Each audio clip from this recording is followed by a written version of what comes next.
أعوذ بالله من الشيطان الرجيم.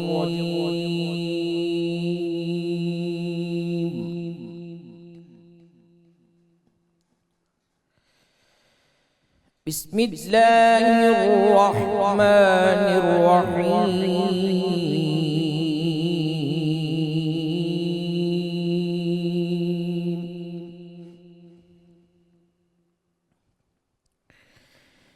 يا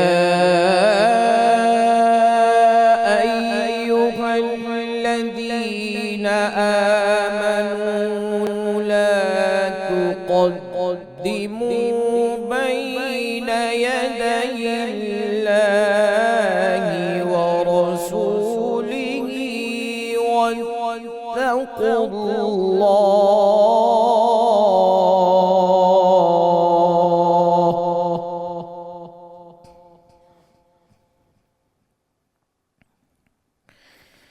إن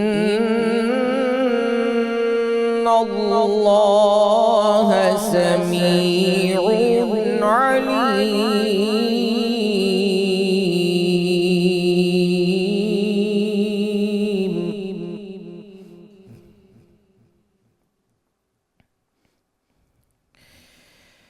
يا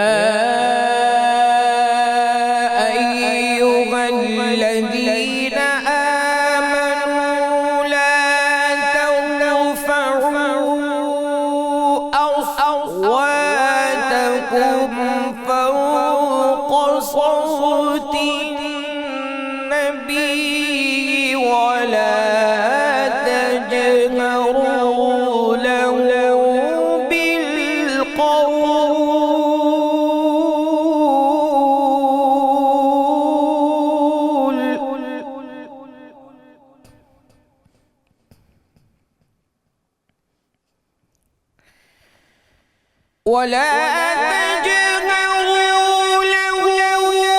بالقول كجهر بعضكم لبعض أن تحبط أعمالكم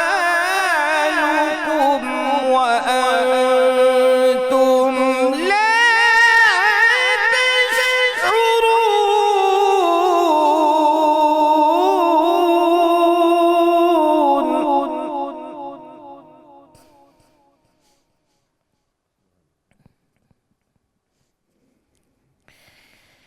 إن الذين يغضون أصواتهم عند رسول الله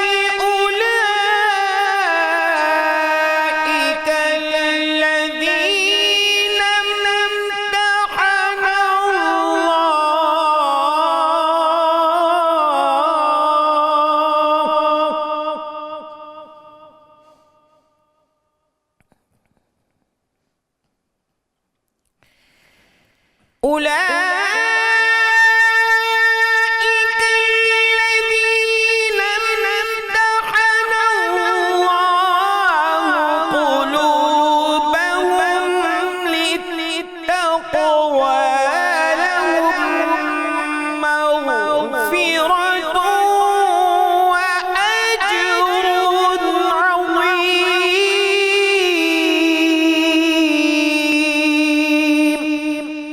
صدق الله العظيم. جزاک اللہ خیرہ جناب قاری محمد کامران قادری صاحب. اعوذ باللہ من الشیطان الرجیم. بسم اللہ الرحمن الرحیم. ناظرین مکرم السلام علیکم. 92 نیوز چینل کے سحر ٹرانسمیشن رحمت رمضان میں آپ کا میزبان غلام معین الدین نظامی اپنے ساتھیوں سمیت حاضر خدمت ہے.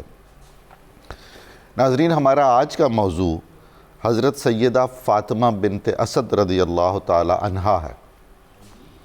ایک بات تو یہ عرض کرتا چلوں کہ ہم جب بھی مشاہیر اسلام میں سے مقدس خواتین کا ذکر پاک کرتے ہیں تو ہماری نظر میں وہ دن عالمی یوم خواتین ہوتا ہے. اور آپ جانتے ہیں کہ ہمارے چینل سے اسلام کی معروف ہستیوں میں سے خواتین کو نمایاں جگہ دی جاتی ہے اور ان کا اس میں گرامی بھی لیا جاتا ہے، ان کا تذکار کرنے کی سعادت بھی حاصل کی جاتی ہے۔ یہ اسی سلسلے کی ایک کڑی ہے۔ دوسرا اہم نکتہ جو میں اپنی گفتگو شروع کرنے سے پہلے خدمت میں گوش گزار کرنا چاہتا ہوں وہ یہ ہے کہ فاطمہ ایسا نام ہے کہ رسول اللہ صلی اللہ علیہ وآلہ وسلم کو اس نام والی ہستیوں سے ہمیشہ تسکین ہی ملی۔ رسول اللہ صلی اللہ علیہ وآلہ وسلم کی ظاہری اور باطنی راحت کا ایک سبب اس میں فاطمہ بھی ہے۔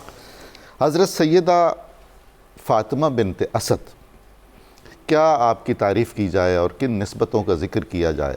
حضرت ابو طالب کی آپ اہلیہ ہیں، اور حضرت ابو طالب وہ ہیں جو عظیم ترین محسن اسلام ہیں، اور حضرت سیدہ کو جو آپ کی اہلیہ ہیں خود رسول کریم صلی اللہ علیہ وآلہ وسلم نے اپنی محسنہ قرار دیا ہے۔ دیکھیے، جو ہستی محسن کائنات ہیں تو جو مرد اور جو خواتین ان کی محسنہ ہیں اور محسن ہیں جو، اور وہ خود فرما رہے ہیں، تو ان کے مرتبے کا، ان کی شان کا کیا عالم ہوگا۔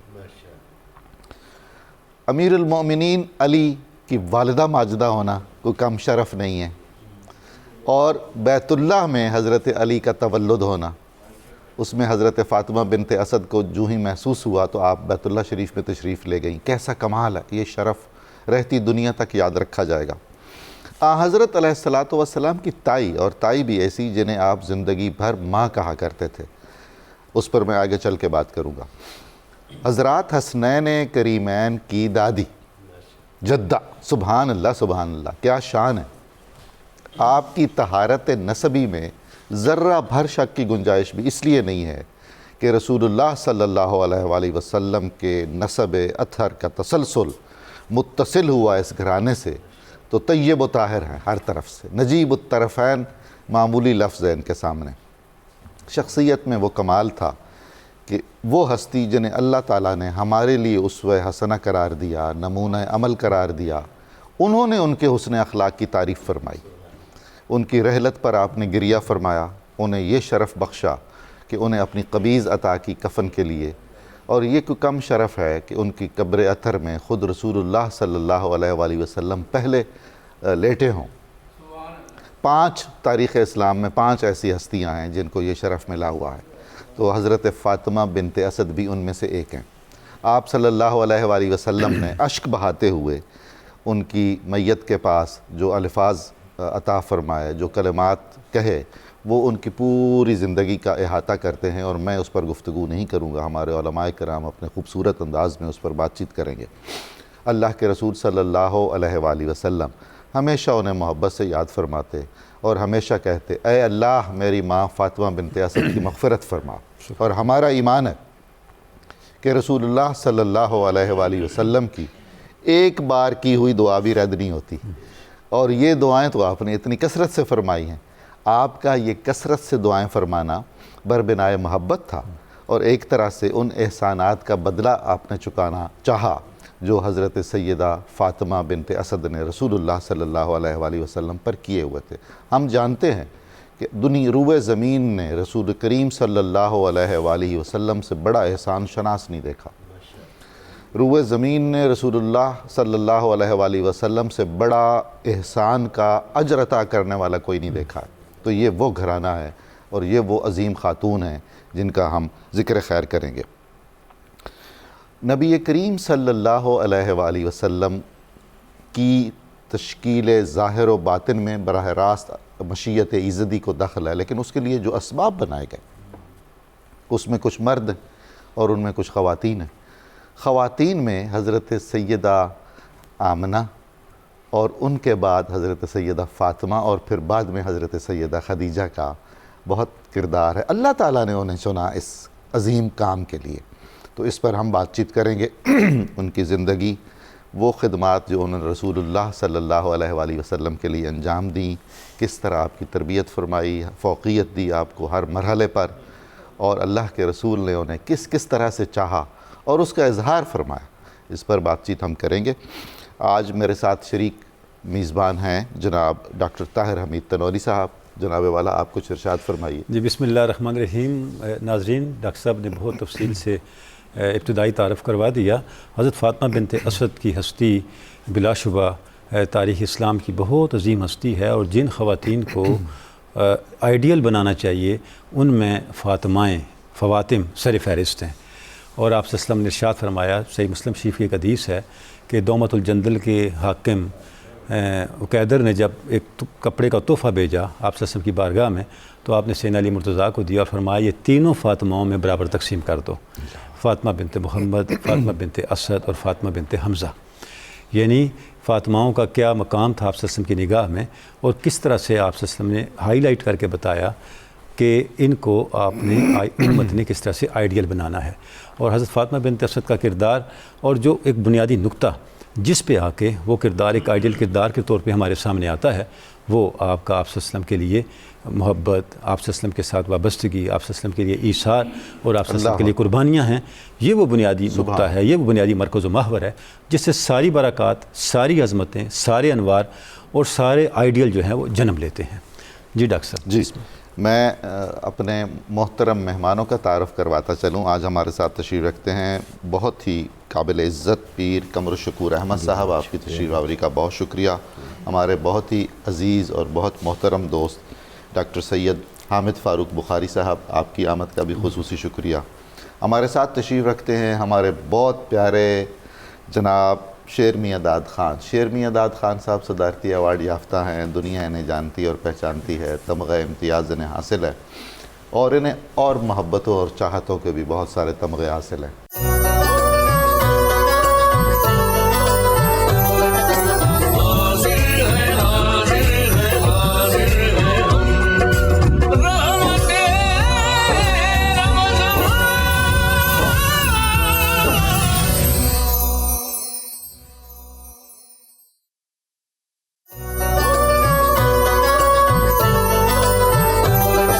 محترم ناظرین، 92 نیوز چینل کی سحر ٹرانسمیشن رحمت رمضان میں آپ کو دوبارہ خوش آمدید کہتا ہوں۔ آج ہم سعادت حاصل کر رہے ہیں حضرت سیدہ فاطمہ بنت اسد رضی اللہ تعالی عنہا کے ذکر پاک۔ آئیے پیر صاحب سے رجوع فرماتے ہیں، ان سے عرض کرتے ہیں کہ حضرت کا خاندانی پس منظر، حضرت سیدہ کا اور شرف اور منزلت کے بارے میں آگاہ فرمائیے۔ بسم اللہ الرحمن الرحیم۔ میرے آقا جناب رحمت للعالمین صلی اللہ علیہ وآلہ وسلم کے نسب مبارک کے تعارف کے لیے جس ہستی کا نام استعمال ہوتا ہے وہ خوش نصیب ہستی حضرت ہاشم کی ذات مبارک ہے، اور حضور علیہ السلام کا مبارک خاندان قریش کے معتبر ترین قبیلہ سے بنو ہاشم کہلواتا ہے۔ حضرت ہاشم نے ایک نکاح مکہ مکرمہ میں فرمایا جن سے آپ کے بڑے بیٹے، پہلے بیٹے متولد ہوئے، جن کا نام اسد تجویز کیا گیا۔ اچھا۔ اور پھر بعد ازاں دوسرا نکاح آپ نے یثرب میں سلمہ نامی پاک باز خاتون سے، پاک بی بی سے فرمایا، جن سے حضرت عبد المطلب متولد ہوئے۔ گویا حضرت اسد حضرت عبد المطلب کے بڑے بھائی ہیں، اور اس حوالہ سے ان کو اللہ نے وہ خوش نصیب صاحبزادی عطا فرمائی جن کا نام قیامت تک بلکہ بعد از قیامت بھی جگمگاتا رہے گا۔ بے شک جو اللہ نے ان سے کام لیا، جو ان سے خدمات لی، اس حوالہ سے وہ حضرت فاطمہ بنت اسد بن ہاشم، یہ آپ کا پورا تعارف ہے۔ اور اللہ رب العزت نے اس بیوی کو بے پناہ شانوں سے نوازا تھا، بے پناہ بصیرت سے نوازا تھا۔ اللہ اکبر۔ ایک بہت اہم چیز جس کی طرف ہم توجہ بہت کم کرتے ہیں وہ یہ ہے کہ اللہ رب العزت جب بھی کسی خاندان میں نبوت اور رسالت عطا فرماتے ہیں، اس نبوت و رسالت کا عام لوگوں کو تو بہت بعد میں جا کر پتہ چلتا ہے کہ جب اعلانیہ دعوت تبلیغ و توحید دی جاتی ہے، جبکہ اہل خاندان جو ہوتے ہیں ان کو سب سے پہلے اس نبی اور رسول کی معرفت عطا کی جاتی ہے۔ اب اس کے لیے، اس کو سمجھنے کے لیے بڑی آسان سی دلیل جسے میرا ہر ناظر، ہر سامع سمجھ سکتا ہے، وہ یہ کہ حضرت عبد المطلب نے حضور کے تشریف لاتے ہی جو آپ کا مبارک نام محمد رکھا، اللہ اکبر، تو یہ اللہ رب العزت کی طرف سے انہیں الہام القا ہوا تھا کہ محمد بنا کے میں بھیج رہا ہوں، اعلان و اظہار آپ کر دیجئے۔ سرکار کی والدہ ماجدہ نے آپ کا نام مبارک احمد رکھا۔ اب یہ دونوں نام قرآن حکیم میں اس میں محمد کو 4 مقامات پر ذکر کیا گیا اور اس میں احمد کو 1 مقام پر سورہ صف میں ذکر کیا گیا، یعنی دونوں اسماء مبارکہ کو قرآنی تائید حاصل ہے۔ اس کا مطلب یہ ہے اور دونوں مجموعی طور پر 5 بار جی 5 بار۔ اس سے جو چیز سمجھنے میں مدد ملتی ہے وہ یہ ہے کہ نبی کا، آقا صلی اللہ علیہ وآلہ وسلم کا، امام الانبیاء والمرسلین کا جو مبارک خاندان تھا وہ حضور کی شان سے اور حضور کی عظمت سے آپ کی تشریف آوری کے وقت سے ہی آگاہ تھا۔ ان کے پاس حضرت ابراہیم علیہ السلام، حضرت اسماعیل علیہ السلام اور دیگر اکابرین کی بشارات موجود تھیں۔ یہ ایک پورا چیپٹر ہے جس میں تمام حضور کے آباء و اجداد کی بشارات جو نسل در نسل منتقل ہوتی ہیں حضرت عبد المطلب تک پہنچی تھیں۔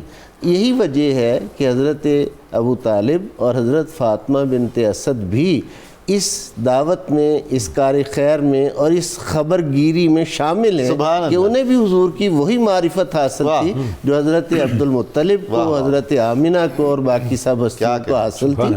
یہی وجہ ہے کہ انہوں نے اپنی اولاد سے بڑھ کر حضور صلی اللہ علیہ وآلہ وسلم کا جو اکرام کیا ہے اور جو احترام کیا ہے ان کا، وہ اسی وجہ سے کیا ہے، اور اپنی اولاد کو یعنی مظاہر غزوات کے، جنگوں کے، شجاعت کے تو وہ تو بہت بعد میں آتے ہیں، حضرت جعفر ہوں، حضرت امیر المومنین مولا علی مرتضیٰ ہوں، بچپن سے ہی والدین نے آپ کی تربیت ایسی کی تھی اور حضور کا مقام اور حضور علیہ السلام کا شان جو ہے وہ سکھایا تھا۔ جیسے آپ ابتدائیہ میں خوبصورت آپ ذکر کر رہے تھے کہ حضور نے ان نیکیوں کا بوقت وصال ذکر کیا اور کرتے ہوئے حضور نے فرمایا کہ یہ میرے لیے اپنے بچوں کو بعد میں کھلاتی تھی، مجھے پہلے کھانا جو تھا وہ میرے لیے اچھا کھانا، عمدہ کھانا نکالتی تھی۔ یہ اسرونہ والی اس گھرانے کی شان ہے، یہ اس گھرانے کی شان ہے۔ لیکن یہاں ڈاکٹر صاحب سوچنے والی بات یہ ہے کہ 4 بیٹے ہیں، 2 بیٹیاں ہیں، 6 بچے، دیکھتے نہیں ہوں گے کہ ہماری ماں ہمیں کھانا بعد میں دیتی ہے، ان کے لیے پہلے نکالتی ہے، تو وہ پوچھتے نہیں ہوں گے ماں آپ ہماری ہیں، خیال محمد کا زیادہ کر رہی ہیں، تو ماں پھر بتاتی ہوگی کہ یہ کون ہے، ان کی شان کیا ہے، ان کا مقام کیا ہے، اور جیسے میں ان پہ ایثار کر رہی ہوں، لٹا رہی ہوں، ایسے ہی تم نے اپنی زندگیاں ان پہ قربان کر۔ حضور والا آپ نے بہت ہی خوبصورت بات کی۔ بالعموم جو بچوں کی نفسیات ہے وہ جب اس طرح کا برتری کا سلوک دیکھتے ہیں تو ان کے ہاں ایک رشک پیدا ہو جاتا ہے۔ یہاں رشک نہیں پیدا ہوا، یہاں اس طرز عمل سے محبت اور عقیدت پیدا ہوئی جو زندگی بھر قائم رہی۔ جی وہ تربیت کی وجہ سے وہ ہوا نا کہ یہ کون ہے، ان کی شان کیا ہے، ان کا مقام کیا ہے۔ یہ دونوں ہستیوں نے اپنی اولاد کو بچپن سے یہ باور کرایا تھا کہ انہیں یہ نہ سمجھنا کہ یہ عبداللہ اور آمنہ کے یتیم ہیں، یہ وہ ہیں جن سے قیامت تک اللہ ہمیں عزتوں سے سرفراز فرمائے گا، یہ وہ ہستیاں ہیں۔ حضرت فاطمہ بنت اسد بہت ہی عظیم خاتون ہے، بہت دانا، بہت زیرک خاتون ہے، اور اللہ رب العزت نے حضور سید عالمین صلی اللہ علیہ وآلہ وسلم کی پرورش، کفالت کے لیے اس مبارک گھرانے کو پسند کیا۔ 6 سال کی عمر مبارک ہے میرے آقا کی ظاہری جب سیدہ آمنہ مخدومہ کونین کا وصال ہوتا ہے، اور ان کے بعد حضرت فاطمہ بنت اسد حضور علیہ السلام کو اپنی آغوش میں لیتی ہیں، اور 19 برس 25 برس کی ظاہری عمر مبارک ہے جب عقد حضرت خدیجۃ الکبریٰ ہوتا ہے۔ 19 برس حضور کی ہر خانگی ضرورت کا خیال رکھنا اور اپنی اولاد سے بڑھ کر رکھنا، اپنی ذات سے بڑھ کر رکھنا بہت ہی مشکل کام ہے، بہت بڑی بات ہے، معمولی بات نہیں۔ اور اس طرح حضور کو خوش رکھنا، حضور کا خیال رکھنا، یہ حضرت فاطمہ بنت اسد کے حصہ میں آیا۔ اللہ رب العزت نے انہیں یہ شان عطا فرمائی۔ رسول کریم کی ذات والا صفات میں ایک طبی حیاداری اور حجاب بھی تھا نا، تو آپ اپنی ضرورت کے یا اپنی ضرورت کی چیزوں کا تقاضا بھی نہیں فرماتے تھے، تو وہ خیال رکھنا از خود خیال کہ حضرت علیہ الصلوۃ والسلام کو کچھ کہنا نہ پڑے، کہنا اور پسند ناپسند کیا ہے، کس وقت کس چیز کی ضرورت ہے، اور یہ انتخاب ہے پروردگار عالم کا، اللہ کی طرف سے یہ انتخاب ہے، اور اس انتخاب کو آقا صلی اللہ علیہ وآلہ وسلم نے پوری زندگی اس کو جو ملاحظہ فرمایا، اس کا ان کے وصال پر اظہار کیا کہ یہ کن خوبیوں کی مالک تھیں، ان کی شان کیا تھی، ان کی عظمت کیا تھی، خراج ایسے پیش کیا۔ اب یہ تو شرف ہمیشہ کے لیے ام المومنین حضرت خدیجہ الکبریٰ سلام اللہ علیہا کے نام رہنا تھا، کیونکہ ان کی اسلام کے لیے بہت زیادہ خدمات تھیں، دوسرا وہ باہر سے آئی تھیں، اس لیے اولین تصدیق نبوت کا اعزاز ان کے نام ہوا کہ اس طرح ان کو ایک شان دی جائے، اور حضرت فاطمہ بنت اسد کو اظہار اسلام میں حضرت خدیجہ کے بعد دوسری شخصیت ہونے کا شرف حاصل ہے، جنہوں نے برملا اور اعلانیہ آقا صلی اللہ علیہ وآلہ وسلم کے پروردگار پر اپنے اعلان کو ظاہر کیا، اور حضور کی نبوت اور رسالت اور ختم آپ کی بات سے میرے کیا۔ ذہن میں آ رہا ہے حضور کہ جب حضرت سیدہ فاطمہ نے اسلام قبول کر لیا تو حضرت ابو طالب نے پھر کوئی ناراضی نہیں ظاہر کی؟ حضرت ابو طالب نے اس سے پہلے اسلام قبول کیا ہوا تھا، کیونکہ قرآن حکیم کا یہ فیصلہ ہے انما المشرکون نجس، بے شک مشرکین نجس سے ناپاک ہیں، اللہ اپنے طیب و طاہر رسول کی امانت کبھی ناپاک لوگوں کو عطا نہیں کرتا، وہ یقیناً اہل لوگوں کو عطا فرماتا ہے۔ اور سورہ نساء میں اس کو میرے مالک نے بہت واضح انداز میں ارشاد فرمایا، ان اللہ یامرکم وان تعدوا الامانات الی اہلہا، بے شک اللہ تمہیں یہ امر دیتا ہے کہ اپنی امانتوں کو اہل لوگوں کے سپرد کرو۔ جس ذات پاک نے مجھے اور آپ کو یہ حکم دیا، وہ اپنی خدائی کی سب سے قیمتی امانت نااہل ہاتھوں میں دے دے، امین دو جہاں۔ اللہ اکبر۔ جی ڈاکٹر صاحب، ڈاکٹر سید حامد فاروق بخاری صاحب کی طرف چلتے ہیں۔ ڈاکٹر صاحب، بہت اللہ رب العزت نے شرف و منزلت عطا کی حضرت فاطمہ بنت اسد کو، اور جتنے اعزازات آپ کو عطا، ان میں ایک بڑا اعزاز یہ بھی ہے کہ جس طرح آپ نے اپنی اولاد امجاد کی تربیت کی، ان کے اندر اپنے رویے سے، اپنی تعلیم سے، اور آپ وسلم کے ساتھ اپنے سلوک سے ایک چیز ان کے اندر رچا بسا دی، تو اس پہ تھوڑی روشنی ڈالیں آپ کی اولاد پاک کے حوالے سے۔ بسم اللہ الرحمن الرحیم، الحمدللہ والصلاة والسلام علی رسول اللہ وعلی آلہ وصحبہ اجمعین۔ حضور والا، میں اس جملے سے آغاز کرنا چاہوں گا کہ آج ہم اس فاطمہ کا ذکر کر رہے ہیں جو بنت اسد بھی ہے اور ام اسد بھی ہے، اللہ اکبر، جن کے والد گرامی بھی اسد ہیں، اللہ اکبر، اور جن کے صاحبزادے بھی اسد اللہ ہیں۔ سبحان اللہ، سبحان اللہ۔ تو اس کا مطلب یہ ہے کہ فاطمہ جو ہے وہ مابین ہے دو اسد کے، کیا بات، اللہ رب العزت نے انہیں یہ مقام بخشا، یہ شرف بخشا ہے۔ سبحان اللہ، دائیں بائیں اسد حیدر، سبحان اللہ، سبحان اللہ۔ اور جس طرح قبلہ پیر صاحب نے بڑے خوبصورت انداز سے اس بات کا آغاز فرمایا، اور میں اسی تسلسل کو آگے لے کے جانا چاہوں گا کہ دیکھیے یقیناً یہ اللہ کا انتخاب ہوتا ہے، وہ اپنے مقربین کا کسی کو کفیل بناتا ہے تو اپنی مرضی سے بناتا ہے، اور اس کی مثال بڑی واضح مثال قرآن عزیز میں ہے۔ قبلہ تنولی صاحب، قرآن عزیز 2+2=4 کی کتاب نہیں ہے، وہ کتاب ہدایت ہے، وہ آپ کو روشنی دیتی ہے، اس روشنی میں آپ نے منزل تک خود پہنچنا ہوتا ہے۔ اگر سب کچھ لکھا ہوا واضح ہوتا تو یہ دنیا بنانے کا مقصد ہی نہیں تھا۔ یہ ابتلاء کا مقصد کیا ہے، آزمائش کا مقصد کیا ہے، امتحان میں رکھنے کا مقصد کیا ہے۔ تو میرے رب نے ایک مثال بیان فرمائی ہے کہ جب حضرت سیدہ مریم سلام اللہ علیہا کی ولادت ہوتی ہے، فلما ودعتھا قالت ربی انی ودعتھا انثی واللہ اعلم بما ودعت ولیس الذکر کالانثی، یہ بیان کرنے کے بعد میرے رب نے فرمایا لاؤ میں اسے قبول کرتا ہوں، فتقبلھا ربھا بقبول حسن وانبتھا نباتا حسنا وکفلھا زکریا۔ اب یہ کفلا کا فاعل میرا رب خود ہے کہ میرے رب نے جناب مریم کا کفیل حضرت زکریا کو بنایا۔ اس کا مطلب ہے کہ مقربین کے کفیل ہونے کا فیصلہ میرا رب خود فرماتا ہے۔ اگر حضرت حضرت سیدہ مریم کے کفیل کا فیصلہ میرے رب نے خود فرمایا ہے تو جناب محمد الرسول اللہ کے کفیل کا فیصلہ خود نہیں فرمایا ہوگا. سبحان اللہ. اور اس زمانے میں حضرت زکریا سے معتبر کوئی نہیں تھا. ٹھیک ہے. اس زمانے میں حضرت زکریا سے زیادہ معزز کوئی نہیں تھا, اس کا انتخاب کیا.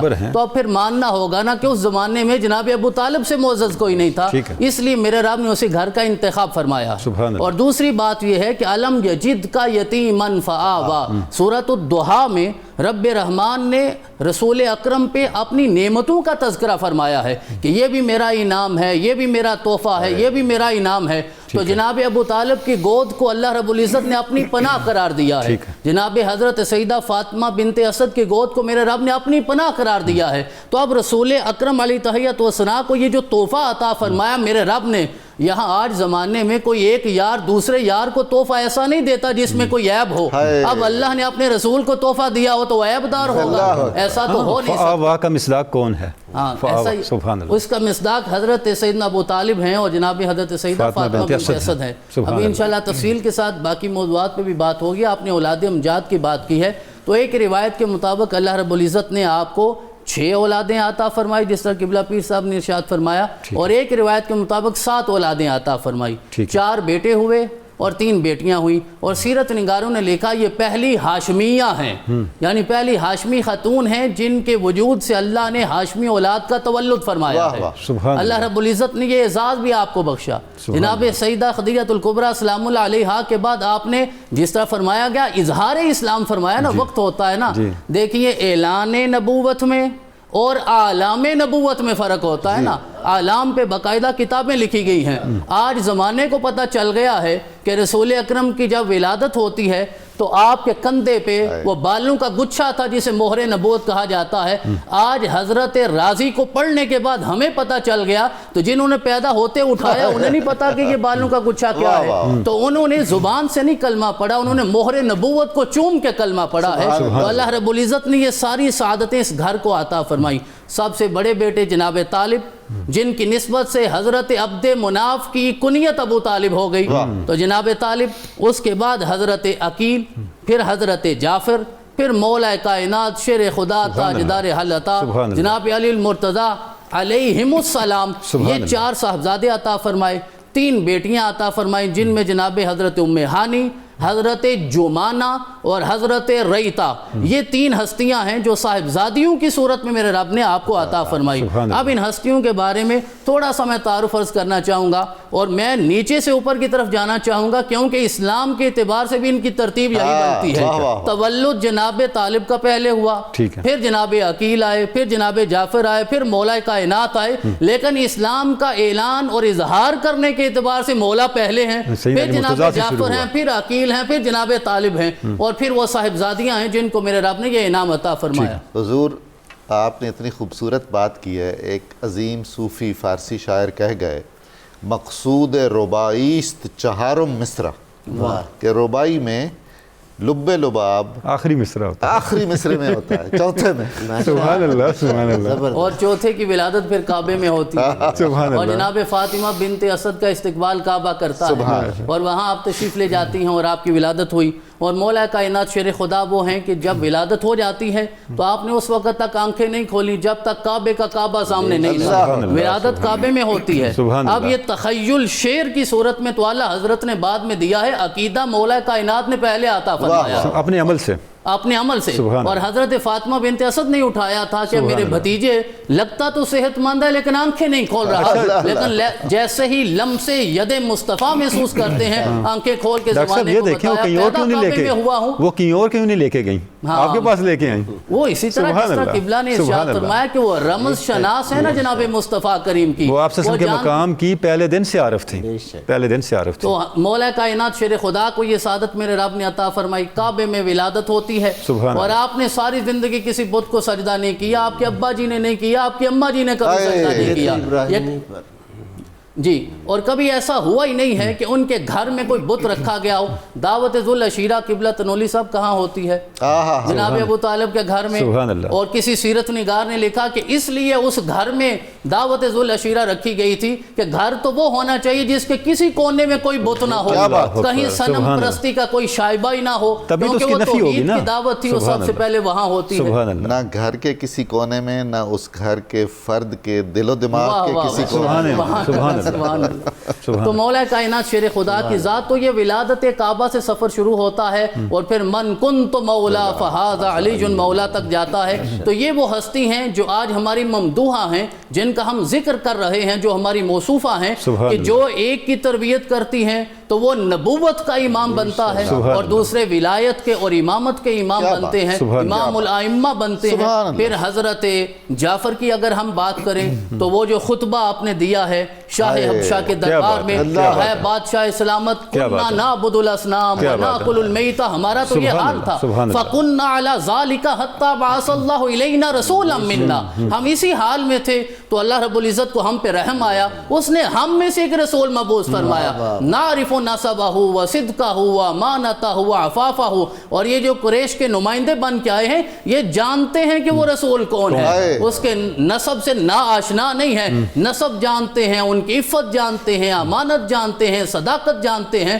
تو اس کا مطلب یہ ہے کہ جو دسترخوان ہے وہ کسی کی محبت یا نفرت سکھانے میں بڑا اہم کردار ادا کرتا ہے۔ تو یہی دسترخوان تھا جو جناب ابو طالب کا ہے، یہی دسترخوان ہے جو جناب سیدہ فاطمہ بنت اسد کا ہے۔ اب اسی دسترخوان پہ جناب جعفر بیٹھتے ہیں، مولا علی بیٹھتے ہیں، ان کی محبت کو دیکھتے ہیں، اور جس طرح قبلہ نے اشارہ کیا وہ دیکھتے ہوں گے نا کہ ان سے محبت کرتے ہیں، ہمارے ساتھ اس طرح نہیں ہوتی، لیکن اس سے انہوں نے سیکھا یہ ہے کہ یہی ہستی ہے جس کے لیے اللہ نے محبت کا جذبہ پیدا فرمایا۔ حضور والا محبت بھی تو پاکیزہ جذبہ ہوتا ہے نا، یہ ہر جگہ نچھاور کرنے والا تو نہیں ہوتا، لیکن جو اس قابل ہو اس پہ سب کچھ قربان کر دینا چاہیے۔ اور جناب عقیل کے ساتھ رسول اکرم اتنی محبت کرتے تھے، آپ فرماتے ہیں میں دو وجوہات سے آپ سے محبت کرتا ہوں، ایک تو میری ذاتی قرابت داری ہے، دوسرا میں نے اپنے چچا کو دیکھا کہ آپ سے بہت محبت کرتے تھے۔ اور جناب ام ہانی کا مقام تو یہ ہے کہ سفر معراج کا آغاز ان کے گھر سے ہوا۔ سبحان اللہ، سبحان اللہ۔ حضرت پیر صاحب، حضرت سیدہ فاطمہ قبول اسلام میں بھی سابقون میں ہیں اور ہجرت کرنے والوں میں بھی سابقون میں سے ہیں، آپ کی یہ جو فضیلتیں ہیں ان پر آپ ہجرت کے حوالے سے ارشاد فرمائیے اور جو قربانیاں دیں اس راستے میں۔ حضرت فاطمہ بنت اسد کی جو شان ہے، میں یہ چاہوں گا کہ میں ایک آیت اس حوالہ سے پڑھوں کہ انبیاء کی ماؤں کی عظمت کیا ہوتی ہے۔ حضرت مریم کی شان قرآن حکیم بیان کرتا ہے، وَإِذْ قَالَتِ الْمَلَائِكَةُ يَا مَرْيَمْ إِنَّ اللَّهَ اصْطَفَاكِ وَطَهَّرَكِ وَاصْطَفَاكِ عَلَىٰ نِسَاءِ الْعَالَمِينَ، اور ذکر کرو جب فرشتوں نے آ کر مریم سے کہا بے شک اللہ نے تجھے چنا ہے، برگزیدہ کیا ہے، تجھے پاکیزہ کیا ہے، اور تجھے اپنے زمانے کی سارے جہان کی عورتوں سے افضل کیا ہے۔ اب اگر حضرت عیسیٰ علیہ السلام کی مادر گرامی کی شان یہ ہے کہ ان سے فرشتے کلام کریں، تو عیسیٰ جن کی بشارت دے رہے ہیں وَمُبَشِّرًا بِرَسُولٍ يَأْتِي مِن بَعْدِ اسْمُهُ احمد، جس کی وہ بشارت دے رہے ہیں، ان کی ماں کی شان کیا ہوگی، آمنہ سلام اللہ علیہ کی شان کیا ہوگی، اور فاطمہ بنت اسد سلام اللہ علیہ کی شان کیا ہوگی۔ ان کی عظمت کو، ان کی شان کو سمجھنا، اس کے لیے دل میں محبت بھی چاہیے اور قلب بینا اور جو ہے چشم بینا دونوں کی ضرورت ہے، ایک سے کام نہیں چلے گا، یہ عظمت سمجھ میں نہیں آ سکتی۔ ہجرت کا جو سفر ہے اس کے حوالے سے بہت ہی اہم نقطہ سمجھنے والا یہ ہے کہ سفر ہجرت میں رفیق سفر ہونے کا اعزاز تو حضرت ابوبکر صدیق رضی اللہ تعالیٰ عنہ کو حاصل ہے، بستر رسالت مآب صلی اللہ علیہ وآلہ وسلم پر سونے کا نرغہ اعداء میں جو شرف ہے وہ حضرت امیر المومنین مولا علی مرتضیٰ کو حاصل ہے۔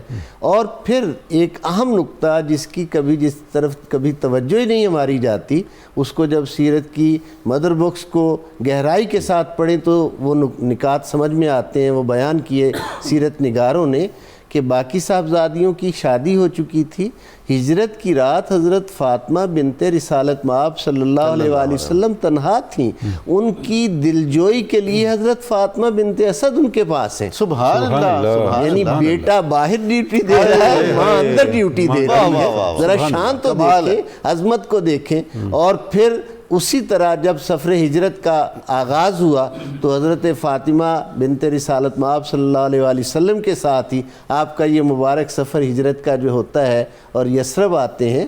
اس ساری قربانیوں کے پیچھے میں کبھی کبھی اکثر یہ سوچتا ہوں کہ اللہ رب العزت نے سرکار حضرت ابو طالب کو مولا علی جیسا بیٹا دیا اور حضرت فاطمہ بنت اسد کو فاطمہ الزہرا جیسی بہو عطا فرمائی. یہ ساری فضیلت ہی اس لیے ہے جو انہوں نے میرے آقا کی خدمت کی ہے. سبحان اللہ. ڈاکٹر صاحب ذرا غور کیجئے، نبوت بھی انہی کی آغوش میں پرورش پا رہی ہے اور ولایت بھی انہی کی آغوش. آغوش ایک ہے، عظمتیں اور شانیں دو ہیں جو پروان چڑھ رہی ہیں. اور نور چشم نبوت بھی انہی کی آغوش میں. کتنی عظمت ہے، کتنی شان ہے جو اللہ رب العزت نے انہیں عطا فرمائی. آپ نے ذکر کیا کہ حسنین کریمین علیہ السلام کی دادی، ذرا غور کیجئے کہ حضرت مولا علی مرتضیٰ کی براہ راست والدہ ماجدہ حسنین کریمین کی دادی جان اور تمام ائمہ اہل بیت اطہار کی جدہ محترمہ. اور میں اس جملے کو یوں عرض کر سکتا ہوں کہ طلوع آفتاب نبوت سے لے کر وقوع قیامت تک ہدایت کا جو ازلی اور ابدی تعلق ہے وہ آغوش فاطمہ بنت اسد. سبحان اللہ، سبحان اللہ. واہ واہ واہ، کمال ہے، کیا بات ہے. بہت ہی خوب. ان کی آغوش سے الگ کچھ ہے ہی نہیں. اس کو سمجھنے کی اشد ضرورت ہے. اور یہ حضرت فاطمہ بنت اسد ہی ہیں جنہوں نے ان تمام مشکلات میں حضور علیہ السلام کا خیال رکھا. بعد از یعنی جب حضرت خدیجہ الکبریٰ کی زندگی میں اور ان کے وصال کے بعد حضرت فاطمہ الزہرا کا نکاح تک بنت رسالت مآب ہونے کے لیے حوالہ سے خیال رکھا. اور پھر نکاح کے بعد بھی ان کو اسی تکریم، اسی محبت، اسی پیار کے ساتھ رکھا. یعنی ایک طرف حضور کی تکریم، ایک طرف حضور کی صاحبزادی کی تکریم. کیا وفا ہے. اس طرح کی وفا کی کوئی اور مثال ڈھونڈ کے تو دکھائی جائے تاریخ انسانی میں. آپ نے کہا عالمی یوم خواتین کا آپ نے ذکر کیا. وہ دن یقیناً ہمارے لیے جب ہم کسی ایسی بڑی ہستی کا ذکر کرتے ہیں تو عالمی یوم خواتین پر یہ میری گزارش ہے کہ اس خاتون جیسی کوئی قداور شخصیت، کوئی حضور کے ساتھ عشق اور وفا نبھانے والی شخصیت کوئی نظر آتی ہے. سبحان اللہ. کیا خوب، بہت خوب، بہت خوب. ناظرین کرام، ہمیں ایک مختصر وقفہ درکار ہے. آپ ہمارے ساتھ رہیں گے. ہم بہت جلد دوبارہ حاضر خدمت ہو رہے ہیں.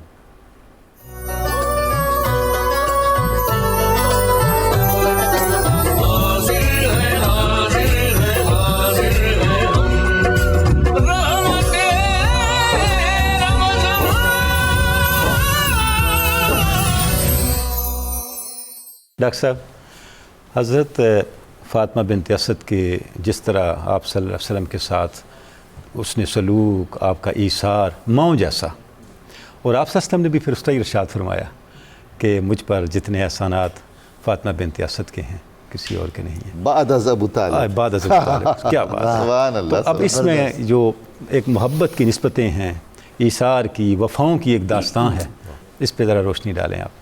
حضور والا رسول اکرم علیہ تحیت و ثناء ارشاد فرمائیں یہ احسانات ہیں تو پھر وہ احسانات ہوں گے، ورنہ ہم تو سمجھتے ہیں کوئی احسان نہیں، یہ تو ان کی سعادت ہے اللہ کہ رسول اکرم کی خدمت میرے رب نے کرنے کی توفیق انہیں عطا فرمائی. تو اگر ہم اس سوال کو یوں سمجھیں کہ رسول اکرم علیہ تحیت و ثناء کی خدمت کے اعتبار سے حضرت ابو طالب کو جتنی سعادتیں ملی ہیں اتنی کسی اور کو نصیب نہیں ہوئی، اور ان کے بعد سب سے زیادہ پھر حضرت سیدہ فاطمہ بنت اسد کو نصیب ہوئی ہیں. ورنہ یہ حقیقت ہے، ہمارا علم تھوڑا ہے، اس لیے ہمیں یہ پڑھایا گیا اور ہمیں یہ سمجھایا گیا کہ حضرت ابو طالب نے رسول اکرم کو پالا یا حضرت حلیمہ سعدیہ نے پالا، لیکن حقیقت یہ ہے کہ انہوں نے رسول اکرم کو نہیں پالا، رسول اکرم نے انہیں پالا. رسول اکرم جہاں تشریف لے گئے ہیں میرے رب نے وہیں برکتیں عطا فرمائی. ورنہ حضرت حلیمہ سعدیہ جب چلی تھیں تو آپ کی اونٹنی تو چلنے کے قابل نہیں تھی، تو جس کی اونٹنی نہ چل سکے اس نے امیر کائنات کو پالنا ہے، یہ کیسے ممکن ہو سکتا ہے؟ تو رسول اکرم تشریف لے گئے تو آپ کی نسبت سے میرے رب نے انہیں برکتیں عطا فرمائی ہیں۔ تو جہاں آقا چند لمحے ٹھہرے، وہ حضرت ام معبد کا گھر ہی کیوں نہ ہو، وہ کٹیا ہی کیوں نہ ہو، وہ نور علی نور ہو جاتی ہے، وہاں برکتیں ہو جاتی ہیں۔ تو جہاں آقا کئی دہائیاں ٹھہرے ہیں، وہاں میرے رب نے کتنی برکتیں عطا فرمائی ہوں گی۔ تو حضرت سیدنا ابو طالب علیہ السلام نے مکے کے چوک میں کھڑے ہو کر ایک وعدہ کیا تھا اپنی ذات کے ساتھ، اپنی زوجہ کے ساتھ، اپنے سارے بیٹوں کے ساتھ، اور مکے والوں کو بتایا تھا واللہ لن یصلوا الیک بجمعہم حتی اوسد فی التراب الدفینہ، کہ مکے والے یاد رکھو، اللہ کی عزت کی قسم، تم سارے اکٹھے ہو کے بھی آ جاؤ تو کوئی محمد رسول اللہ کے قریب نہیں آ سکتا، یہاں تک کہ میں دنیا سے کیوں نہ چلا جاؤں۔ اب اس وعدے کو جناب ابو طالب نے آخری لمحے تک پورا کیا، اور اس کی تائید اور تصدیق رسول اکرم نے فرمائی جب طائف سے آقا اس تکلیف کی کیفیت میں واپس آتے ہیں۔ اور ہر سیرت نگار نے یہ جملہ لکھا، آقا فرمانے لگے میرے چچا آپ نے کتنی جلدی کر دی ہے کہ آپ کے ہوتے ہوئے تو ان کے دل بکریوں جیسے ہوتے تھے، آپ کے جانے کے بعد یہ بھی دلیر ہو گئے۔ حضرت ابو طالب نے یوں پہرا دیا ہے رسول اکرم کی ذات کا۔ پھر آپ نے ایک دن بنو ہاشم کو، بنو مطلب کو، سب کو جمع کیا اور کہا کذبتم و بیت اللہ نبذی محمدا ولما نطاعن دونہ وننادلی ونسلمہ حتی نسرہ حولہ ونزحل عن ابنائنا والحلائلی، کہا لوگوں یاد رکھو تم جھوٹ کہتے ہو اللہ کے گھر کی قسم کہ ہم محمد رسول اللہ کو چھوڑ دیں گے جب تک میرے خون کا آخری قطرہ میری اولاد میں سے باقی ہوگا۔ حلائل، یہ قرآن کی اصطلاح ہے، حلائل ابنائکم، یہ بیویوں کے لیے بولا جاتا ہے۔ تو ارشاد فرمایا میری بیوی ہو، میرے بچے ہوں، جب تک یہ موجود ہیں یہ محمد رسول اللہ کا پہرا دیتے رہیں گے۔ اب دیکھیے رسول اکرم کی ذات پہ تو گزارش صرف اتنی سی ہے کہ جن لوگوں نے کلمہ بچانا ہوتا ہے ان کے لیے یہ شرط نہیں لگائی جاتی کہ انہوں نے زبان سے کلمہ پڑھا یا نہیں پڑھا۔ اگر انہوں نے کلمہ بچا کے نہیں دکھایا، چاہے مکے کا چوک ہو، چاہے بدر ہو، چاہے احد ہو، چاہے خندق ہو، چاہے خیبر ہو، چاہے تبوک ہو، اگر ہر جگہ انہوں نے کلمہ بچایا نہیں، کربلا تک، اور حضرت امام مہدی نبی تشریف لانا ہے، تو اگر انہوں نے کلمہ بچایا نہیں تو پھر تو آپ ناراض ہو سکتے ہیں، کیونکہ ان کا کام یہ تھا، کیونکہ انہوں نے مہر نبوت کو چوم کر کلمہ پڑھا ہے، ان کو ضرورت نہیں تھی اعلان ہو۔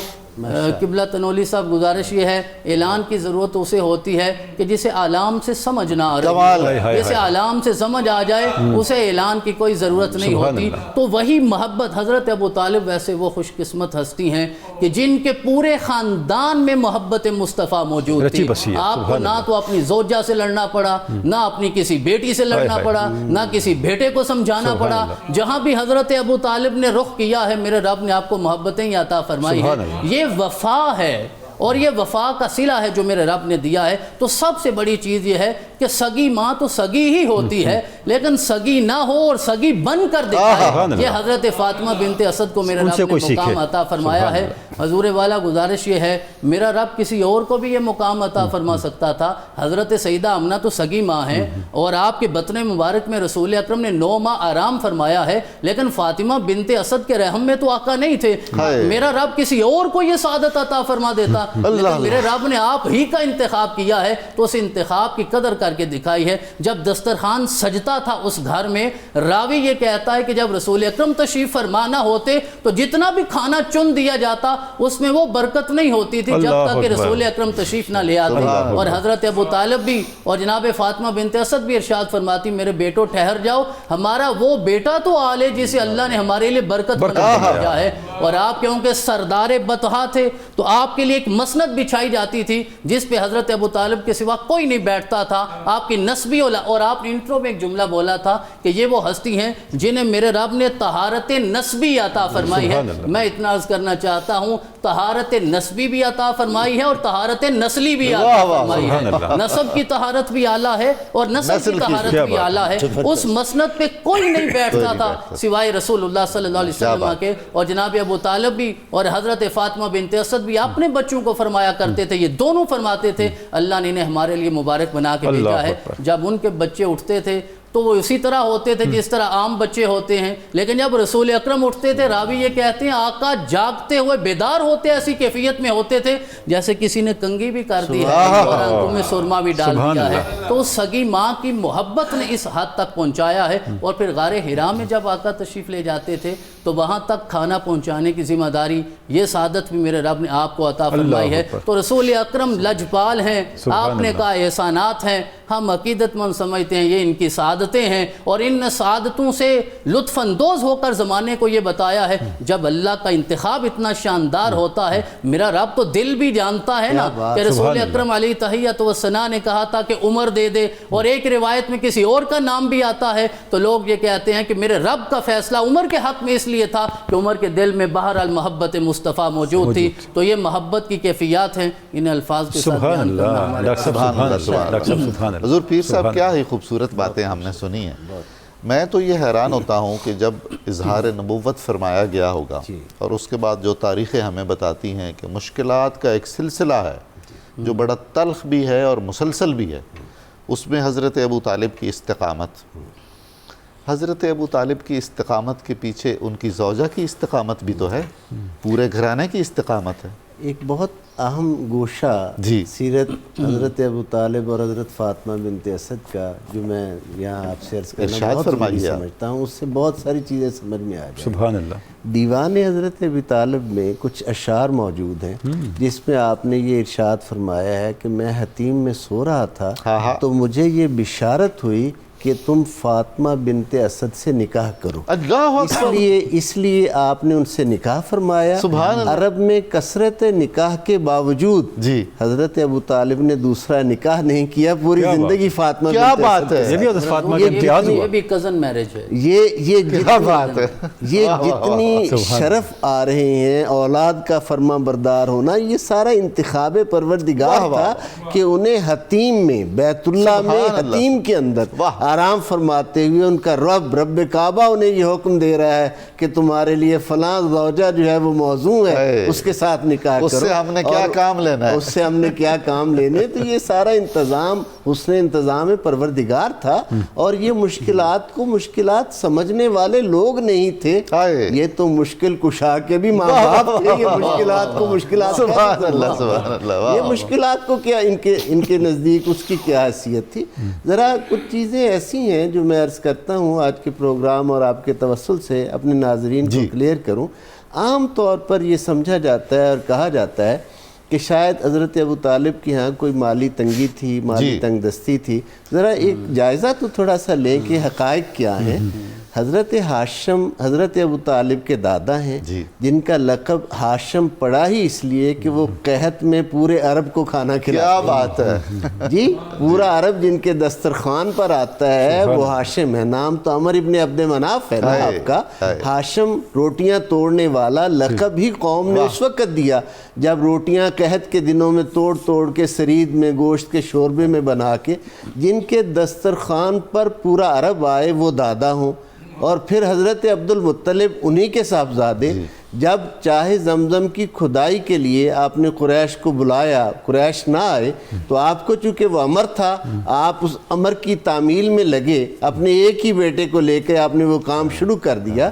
اور جب زمزم کے کنویں کی گہرائی تک پہنچے تو نیچے وہ کئی کلو کے حساب سے سونا جو حرم کے جو تھا وہ چڑھاوے کے طور پر بتوں کے سونے کے ہرن جو تھے، ہرن کے ماڈل جو تھے وہ کئی کلو کے حساب سے سونا تھا۔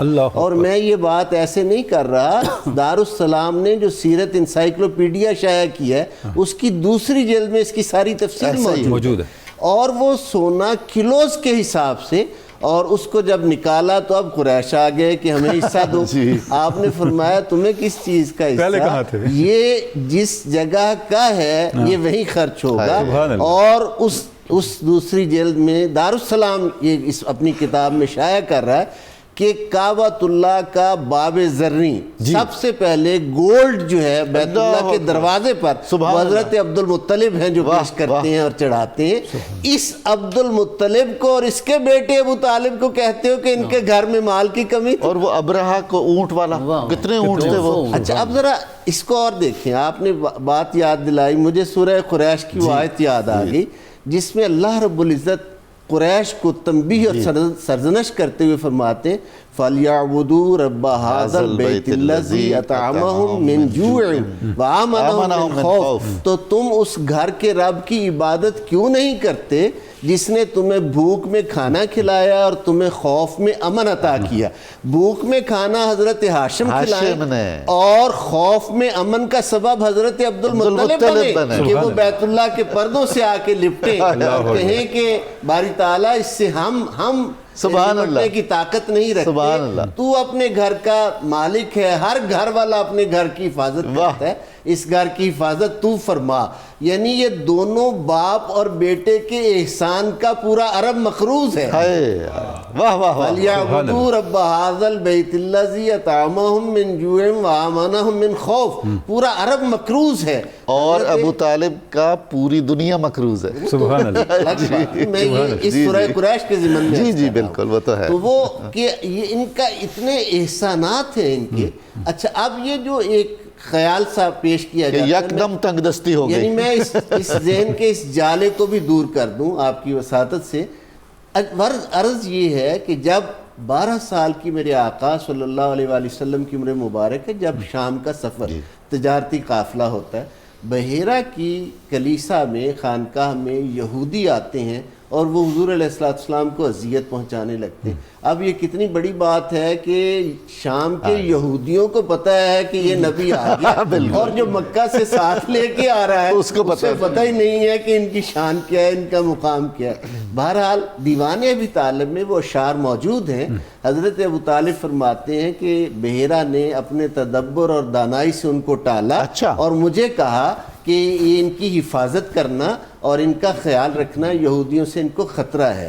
اب ذرا اس بات پر آئیے کہ انتخاب پروردگار یہ کیوں تھا. حضرت عبد المطلب نے اس کے بعد اپنے کیٹل فارمنگ پہ توجہ دی, مویشی بڑھائے, اپنے پوری زندگی تجارتی سفر نہیں کیا کہ حضور کو کوئی تکلیف. واہ واہ واہ. سبحان اللہ. سوچنا تو ہمیں یہ چاہیے تھا ہم کدھر جا رہے ہیں. واہ واہ واہ, کیا بات ہے آپ کی. سبحان اللہ. سوچنا تو ہمیں یہ چاہیے تھا, خراج تو انہیں یہ پیش کرنا چاہیے تھا کہ جس نے رسول محتشم کی حفاظت کر کے اس اسلام کو بقا عطا کی ہے.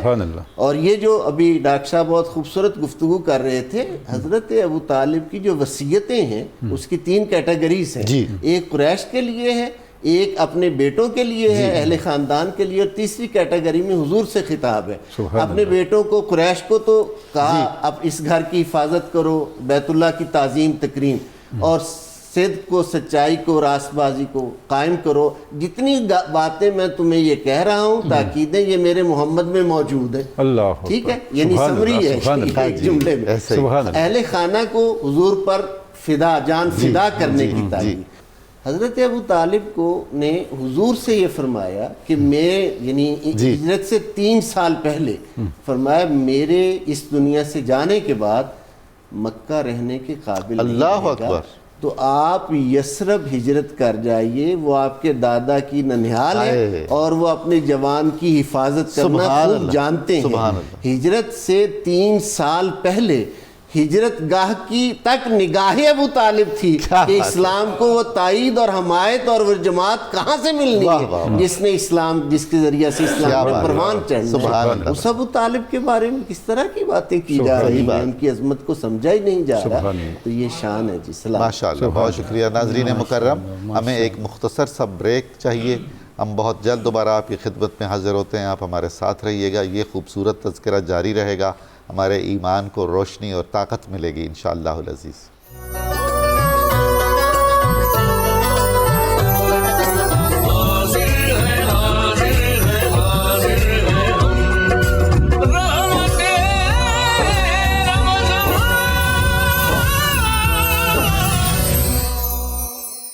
ڈاکٹر صاحب, جب کوئی بڑا کام کرنا ہو اور جب سوسائٹی بھی خلاف ہو, اگر گھر سے سپورٹ نہ ہو تو آپ وہ کام نہیں کر سکتے. آپ صلی اللہ علیہ وسلم کے اعلان نبوت کے بعد جو ماحول بن گیا مکہ المکرمہ کے اندر، قریش کی مخالفتوں کا ایک طوفان تھا، ایک آندیاں چل رہی تھیں اور سیدنا ابو طالب سامنے کھڑے تھے.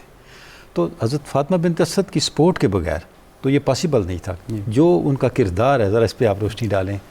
جی حضور والا، بالکل آپ نے درست فرمایا کہ رسول اکرم جب وہ غار حرا سے تشریف لائے تو سب سے پہلے تسلی حضرت سیدہ خدیجہ الکبریٰ سلام اللہ علیہا نے دی، اور پھر گھر سے باہر جو ہے وہ حضرت سیدنا ابو طالب علیہ السلام، اور جب ایک ہی سال میں یہ دونوں ہستیاں رخصت ہو گئیں تو میرے آقا نے اسے عام الحزن، اسی لیے عام الحزن فرمایا. عام الحزن فرمایا.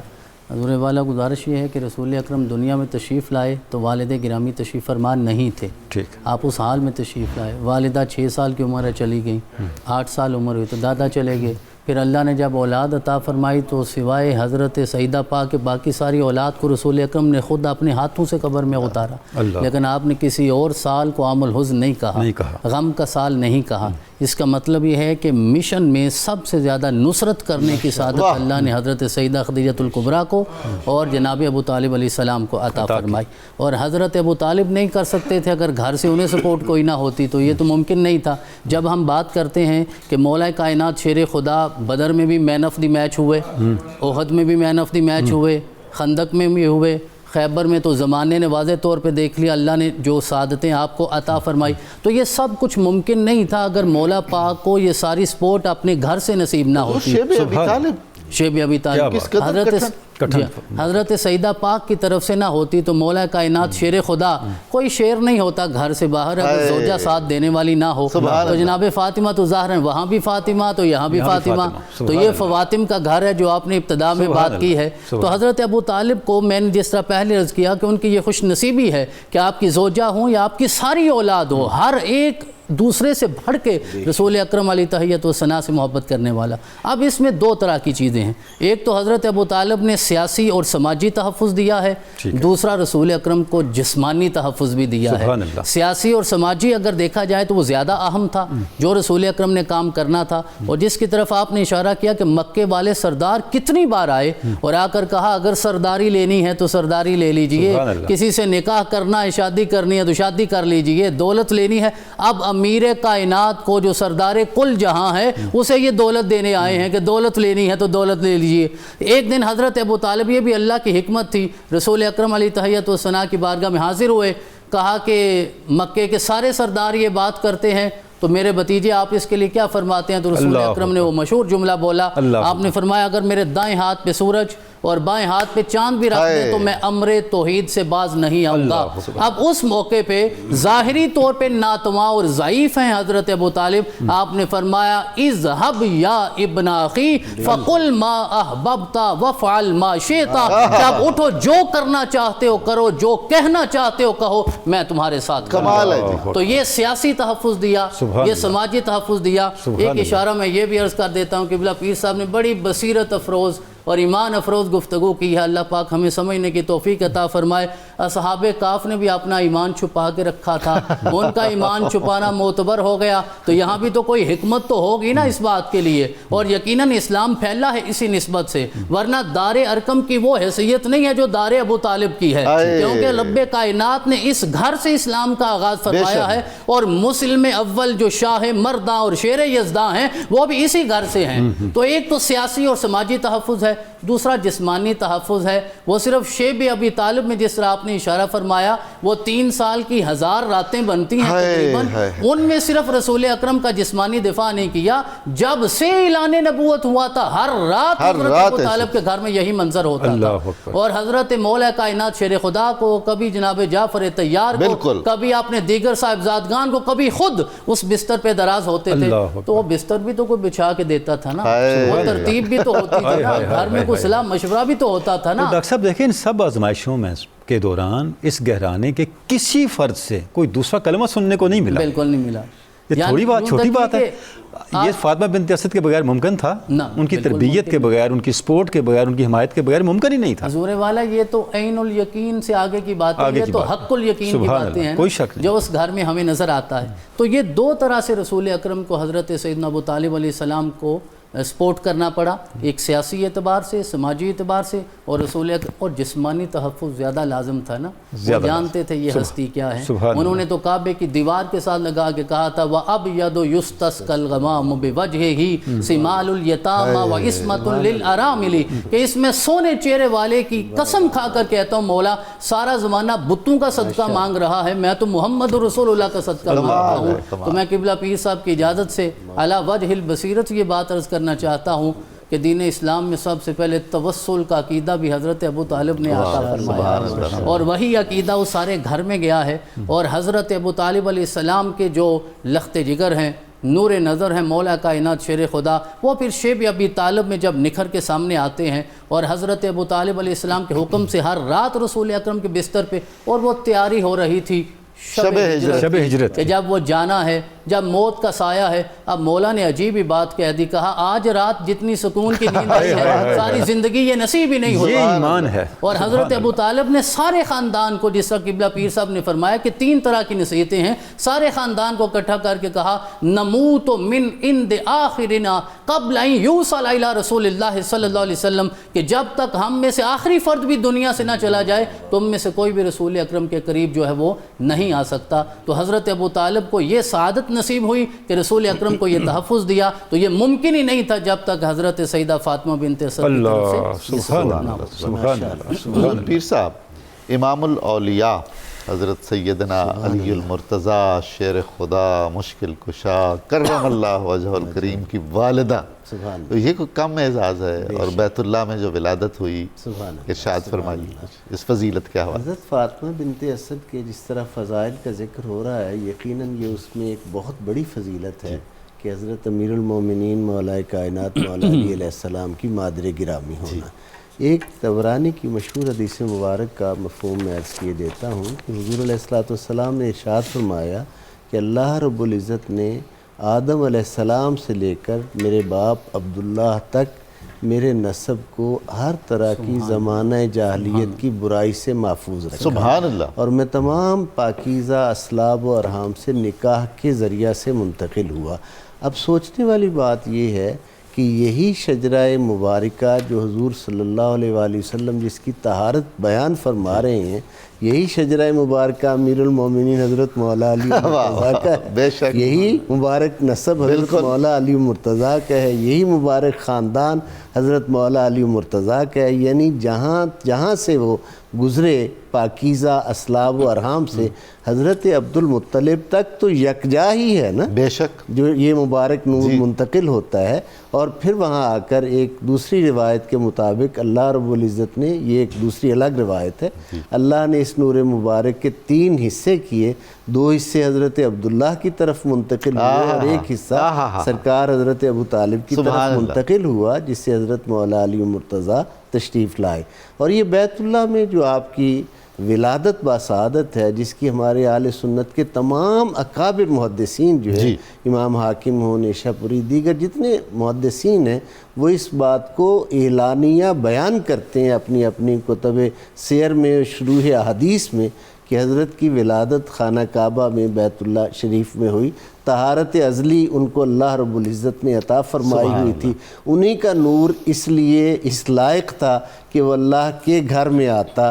اور وہ جیسے حضرت جامی نے، آپ تو ماشاءاللہ بہت خوب اس کو بیان کر سکتے ہیں، حضرت جامی نے جیسے کہا کسے را میسر نشدی سعادت بکعبہ ولادت بمسجد شہادت۔ یہ کیا حسن انتظام ہے قدرت کا کہ عام حالت میں پاکیزہ خواتین اپنے جو ایام ہوتے ہیں، ان ایام میں گھر سے باہر نہیں نکلتی، جی باقی ایام میں اگر کسی ضرورت کے تحت نکلنا بھی پڑے تو ان حالات میں، ان ایام میں وہ گھر سے باہر نہیں نکلتی۔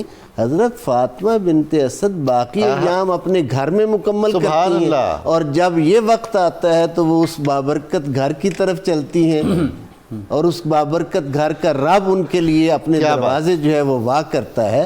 اور پھر یہ شان عطا فرمانے کے بعد میں نے جیسے عرض کیا کہ یہ اللہ رب العزت کی طرف سے ان نیکیوں کی جزا تھی جو اللہ رب العزت نے ان سے خدمت لی، دین اسلام کی، حضور صلی اللہ علیہ وآلہ وسلم کی، اور پھر ان کو لے کر حضور علیہ السلام کی خدمت میں جب پیش کیا کہ کہ اللہ نے بیٹا تو بڑی شان والا دیا ہے مگر یہ آنکھیں نہیں کھولتا، تو میرے آقا نے مبارک ہاتھوں پہ اٹھایا اور فرمایا چمن میں کلی اس وقت تک نہیں کھلتی جب تک اس پر سورج کی شعاع نہ پڑے، آفتاب نبوت کی شعاع پڑی تو مولا علی مرتضیٰ نے فوراً آنکھیں جو ہیں وہ کھول دیں۔ سیرت حلبیہ علامہ برہان الدین حلبی ہماری کتب سیر میں بہت مدر آف بک کہا جا سکتا ہے۔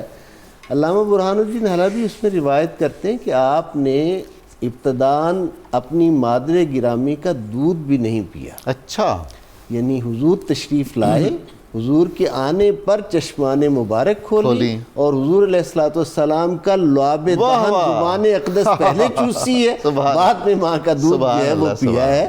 اب یہ کس کی سمجھ میں آئیں گی یہ باتیں؟ حضور پیر صاحب میں تو یہ بھی سوچتا ہوں کہ کعبہ مقدسہ میں ان دنوں میں 360 بت ہوتے تھے، ٹھیک ہے حضور، اور قمری سال کے 360 دن ہوتے ہیں۔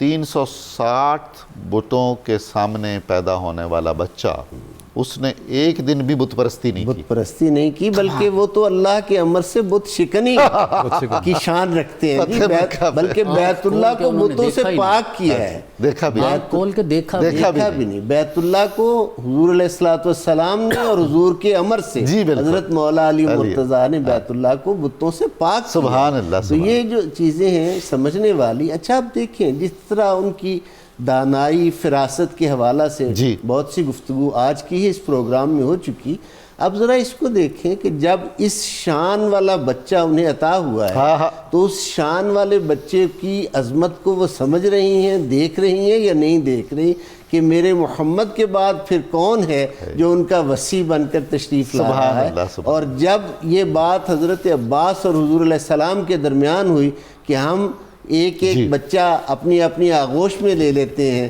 تو سوال یہ پیدا ہوتا ہے کہ علی ہی کیوں آغوش رسالت کا جزو بنتے ہیں؟ اس لیے کہ وہ جو اللہ نے روز ازل سے وہ ان کے لیے خاص مقام کیا ہوا تھا، اس خاص مقام کے سبب سے وہ حضور علیہ السلام کی تربیت میں آئے۔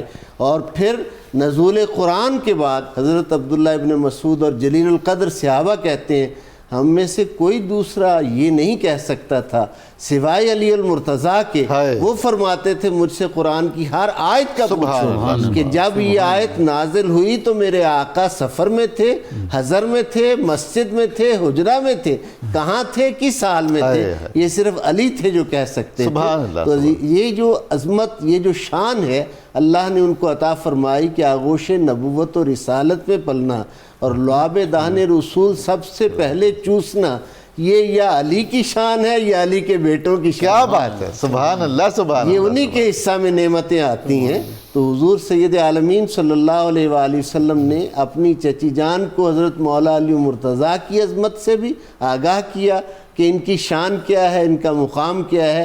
بیٹا اپنی جگہ بیٹا ہونا، لیکن یہ اللہ نے بڑی شانوں والا بیٹا دیا ہے۔ اس کے بعد بھی حضور کوئی جعفر طیار، سبحان اللہ سبحان اللہ، یعنی کیسا بیٹا ہے وہ بھی۔ شجاعت کا جیسے ذکر ڈاکٹر صاحب کر رہے تھے، شجاعت کا تو اس گھرانے کے ساتھ کتنا گہرا تعلق ہے کہ جنگ موطا میں جب شہید ہوتے ہیں تو 90 جسم، 90 زخم جو ہے تلوار کے، تیروں کے، سارے سینے پر ہیں، پر کوئی زخم نہیں۔ کمال ہے بھائی، کمال ہے۔ دیکھیں نا، اللہ یعنی اس شجاعت کا اس گھر سے کتنا گہرا تعلق ہے۔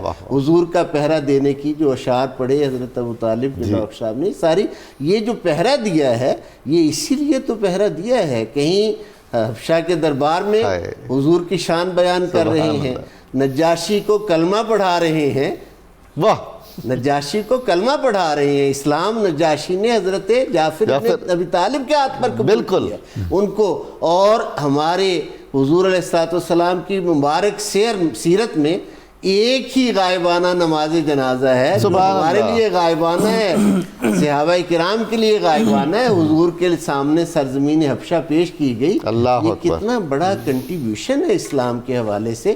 اس گھر کے ایک ایک فرد کی خدمات جو ہیں وہ تو سمجھنے سے تعلق رکھتی ہیں۔ اللہ ہمیں سمجھ عطا فرمائے۔ بہت عنایت۔ ناظرین کرام، ہم ایک مختصر بریک پہ جا رہے ہیں، آپ ہمارے ساتھ رہیے گا، بہت جلد دوبارہ حاضر خدمت ہو رہے ہیں۔ یہ سلسلہ گفتگو جاری رہے گا، اسی طرح عقیدتوں کا خراج ہم پیش کرتے رہیں گے۔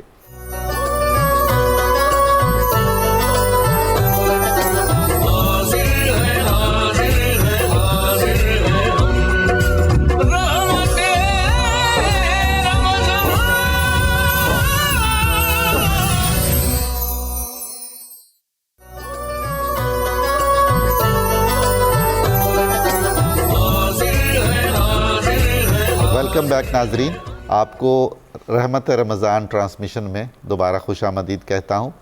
ڈاکٹر تنولی صاحب سے درخواست کرتا ہوں کہ آگے بڑھائیں بات کو۔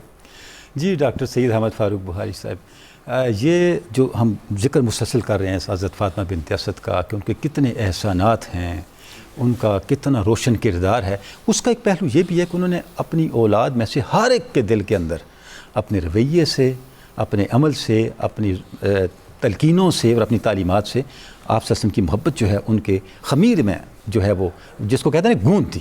تو اس پہ تھوڑی روشنی ڈالیں، کس طرح ایک ایک کو سیدنا علی مرتضیٰ، حضرت جعفر، دوسری جو ہستیاں ہیں، کس طرح ان کو آپ صلی اللہ علیہ وسلم کی محبت سے انہوں نے خوشبودار بنا دیا۔ جناب والا حضرت سیدہ کی حسن تربیت کا جو شاہکار اعلیٰ ہیں وہ تو مولا کائنات شیر خدا کی ذات ہے، سارے شاہکار ہیں، لیکن جو اعلیٰ شاہکار ہے ہر اعتبار سے، صورت کے اعتبار سے بھی اور سیرت کے اعتبار سے بھی، اور پھر میرے آقا نے انہیں یہ بھی ارشاد فرمایا یا علی انت منی و انا منک، کہ تو مجھ سے ہے اور میں تجھ سے ہوں۔ اس سے مراد یہ ہے کہ رسول اکرم علیہ تحیت و ثنا کا شجرہ بھی، آپ کا نسب بھی، آپ کی نسل بھی، سیرت بھی، کردار بھی، وہ سب کچھ ہمیں یہاں متحد ہی نظر آتا ہے۔ اب مولا کائنات شیر خدا کی اگر حیات طیبہ کا ہم مطالعہ کریں، اور اس بات کی طرف اشارہ بھی ہو چکا ہے، جب آپ کی ولادت ہوتی ہے، کعبہ میں ولادت ہوئی، تو رسول اکرم علیہ تحیت و ثنا نے اپنے لعاب دہن سے آپ کو گٹی عطا فرمائی ہے۔ قبلہ پیر صاحب نے اس کی طرف اشارہ کیا، یہاں میں یہ عرض کرنا چاہتا ہوں کہ یہ جو لعاب دہن کی گٹی ہے نا، یہ ہمیں پنجتن پاک میں ہی نظر آتی ہے۔ کبھی مولا کائنات شیر خدا کو، کبھی جناب حسن کو، جب کبھی جناب حسین کو، کہ اپنے وجود سے وجود تک کا جو سلسلہ ہے وہ ہمیں یہی نظر آتا ہے، کیونکہ ان کا پیغام ایک ہے، ان کا کردار ایک ہے۔ اور یہاں تک آقا کریم نے ارشاد فرمایا کہ یہ ایک اشارہ ہے کہ کلنا محمد وَأَوَّلُنَا محمد، اوسطنا محمد، آخرنا محمد، یعنی کردار کے اعتبار سے اور صورت کی مشابہت کے اعتبار سے ہم سارے ہی محمد ہیں۔ تو اس میں کوئی شک والی بات نہیں ہے۔ لحم کا لحمی، دم کا دمی، جسم کا جسمی کا فیضان بھی ہمیں یہاں نظر آتا ہے۔ لیکن دوسرا جو پہلو ہے، مولا کائنات شیر خدا نے پھر ساری زندگی، یہاں یہ بات بھی میں عرض کرنا چاہوں گا، قبلہ آپ کی نظر کرنا چاہوں گا کہ دیکھیے کچھ ہستیاں جو دنیا میں آتی ہیں وہ خاص مقصد لے کے آتی ہیں، ان کی تخلیق کا کوئی مقصد ہوتا ہے۔ اب وہ مولا کائنات شیر خدا جناب رسول اللہ کے لیے اور جناب غازی عباس علمدار جناب حسین کے لیے وہ خاص مقصد کے لیے آئے ہیں نا، تو وہی مقصد یہاں پورا ہوتا ہمیں نظر آ رہا ہے۔ حضرت زید کہتے ہیں اول من اسلم و اول من صلی، جس نے پہلے سب سے کلمہ پڑھا اور اسلام کا اعلان فرمایا وہ بھی مولا علی ہیں، اور جس نے سب سے پہلے نماز پڑھی ہے۔ سوموار والے دن میرے آقا نے اعلان نبوت فرمایا، اور منگل والے دن سب سے پہلے مولا علی نے۔ اب رسول اکرم تنہا مصلی پہ ہیں، آپ امام ہیں، پیچھے تنہا مقتدی ہے، اور یہ پہاڑوں کی اوٹ میں نماز پڑھی جا رہی ہے، اور کوئی دور سے تنہا انہیں دیکھ رہا ہے، اور وہ جناب ابو طالب ہیں۔ اور انہوں نے بعد میں پوچھا تھا بیٹے کیا کر رہے تھے، تو جب بتایا گیا کہ رسول اکرم کا یہ حکم ہے، تو جناب ابو طالب نے اس کی تحسین بھی کی، اس کی تائید بھی کی، اس کی تصدیق بھی کی، اور اسے قبول بھی فرمایا۔ سبحان اللہ۔ تو سب سے پہلے نماز پڑھنے کی سعادت اللہ نے آپ کو عطا فرمائی۔ یہ بچپن کی باتیں ہیں۔ پھر جب دعوت ذوالعشیرہ کا موقع آتا ہے، اب مولا کائنات شیر خدا جب کھڑے ہوتے ہیں، میرے آقا نے ارشاد فرمایا تم میں سے کون ہے جو میرا ساتھ دے گا؟ بڑے بڑے سردار وہاں موجود تھے۔ اب ظاہری طور پہ وہ بچہ جس کی عمر ابھی صرف 10 سال ہے، ظاہری اعتبار سے 10 سال ہے، باقی ہمیں نہیں پتا کہ ان کی عمر کتنی تھی، یہ ارواح مجندہ کا معاملہ ہے، روحیں جو ملی ہوتی ہیں اس کیفیت کو ہم تو نہیں جانتے۔ تو ظاہری طور پہ 10 سال ہے، اور آپ نے تاریخی نہیں تاریخ ساز یہ جملہ عرض کیا رسول اکرم کی بارگاہ میں، کیا میرے آقا ظاہری طور پہ یہ لگتا ہے کہ میں بچہ ہوں، میری عمر تھوڑی ہے، جسم کمزور ہے، ٹانگیں بھی کمزور نظر آتی ہیں، لیکن آج کے لمحے میں آپ سے وعدہ کرتا ہوں کہ آخری دم تک میں آپ کے نام پہ پہرا دیتا رہوں گا۔ اچھا ڈاکٹر صاحب، کیا ہم یہ کہہ سکتے ہیں کہ آپ تو 10 سال کی عمر تھی آپ کی، آپ نے یہ بات حضرت فاطمہ بنت اسد کی تلقین پہ کہی ہو؟ حضرت ماں ہی کی تو تلقین پہ ہوتا ہے نا جی، کیونکہ سب کچھ تو وہاں ہو رہا تھا، تو ماں نے بتایا تو ہوگا بیٹا آپ نے کیا کرنا ہے۔ دیکھیے حل جزاء الاحسان الا الاحسان، یہ ہم بات کر رہے ہیں نا، قبلہ پیر صاحب نے فرمایا کہ حضرت عباس نے اور رسول اللہ نے فیصلہ کیا کہ ایک ایک بیٹا لے لیتے ہیں، تو رسول اللہ نے اگر بیٹا لیا بھی تو لے کر کہاں گئے، اسی گھر میں تو تھے نا۔ تو جناب سیدہ فاطمہ بنت اسد ہی کے تو سامنے تھا، یہ بس ظاہری طور پہ حل جزاء الاحسان الا الاحسان کا معاملہ تھا کہ رسول اکرم کا تولد جناب عبداللہ سے ہوتا ہے، لیکن تربیت اور کفالت جناب ابو طالب کرتے ہیں۔ 30 سال گزرتے ہیں، مولا علی کا تولد وہاں سے ہوتا ہے، کفالت یہاں سے ہوتی ہے، کیونکہ ظاہری طور پہ احسان کا بدلہ احسان کے ساتھ ہونا ہے نا. اگر اس گھر میں احسان کا بدلہ احسان کے ساتھ نہیں ہوگا تو کہاں ہونا ہے؟ اور اسی گھر نے سمجھا ہے کہ احسان کا بدلہ احسان کے ساتھ ہوتا ہے. مولا حسین رسول اکرم کے کندھوں پہ تھے اور 72 تسبیحات تک رسول اکرم نے سجدے کو طول دیا ہے، اور زمانہ دیکھتا رہا پتہ نہیں یہ کیا منظر ہے. وہ احسان آقا نے کیا جناب حسین پہ، اور حسین نے پھر کربلا میں اس احسان کو اتارا ہے. تو احسان کا بدلہ تفسیر میں لکھا ہوا نہیں، عملی تجسیم کے ساتھ اس خاندان نے ہمیں سمجھایا ہے یہ کس طرح ہوتا ہے. تو رسول اکرم علیہ تحیۃ و ثنا نے جب مولا کائنات شیر خدا کا یہ ارشاد سنا یا فرمان سنا یا رسول اکرم کی بارگاہ میں جو انہوں نے عرض کیا کہ ظاہری طور پہ کمزور ہوں، تو میرے آقا نے ارشاد فرمایا تو ہی میرا وارث ہے اور تو ہی میرا دوست ہے. انت اخی فی الدنیا والآخرہ، تو دنیا میں بھی میرا بھائی ہے تو آخرت میں بھی میرا بھائی ہے. پھر وہ لمحہ آ جاتا ہے کہ جب شب ابی طالب سے گزرتے ہوئے پھر شب ہجرت آتی ہے. شب ہجرت جب مولا کائنات اس بستر پہ ہیں، اب یہ روایت ہے کہ یہ آیت مبارکہ وَمِنَ النَّاسِ مَن یشری نَفْسَهُ ابْتِغَاءَ مَرْضَاتِ اللَّهِ، یہ اس موقع پہ نازل ہوئی. کچھ لوگ وہ ہیں جو اللہ کو راضی کرنے کے لیے اپنا نفس بھی قربان کر دیتے ہیں. اس کا مطلب یہ ہوا بستر مصطفیٰ پہ دراز ہونا اور لیٹنا یہ اللہ کی رضا کے مترادف ہے، یا اللہ کو راضی کرنا تھا تو مولا کائنات وہاں لیٹے. تو حضرت امام فخر الدین رازی کہتے ہیں کہ یہ روایت یہ ہے کہ شان نزول یہ ہے کہ اس وقت میرے رب نے جبریل کو بھیجا، وہ مولا کے سرحانے کی طرف، میکائیل کو بھیجا وہ پائنتی کی طرف، اور دونوں کہہ رہے تھے اے ابو طالب کے بیٹے، اے فاطمہ بنت اسد کے بیٹے، ہم تجھ پہ قربان جائیں، تو وہ سعادت مند ہے.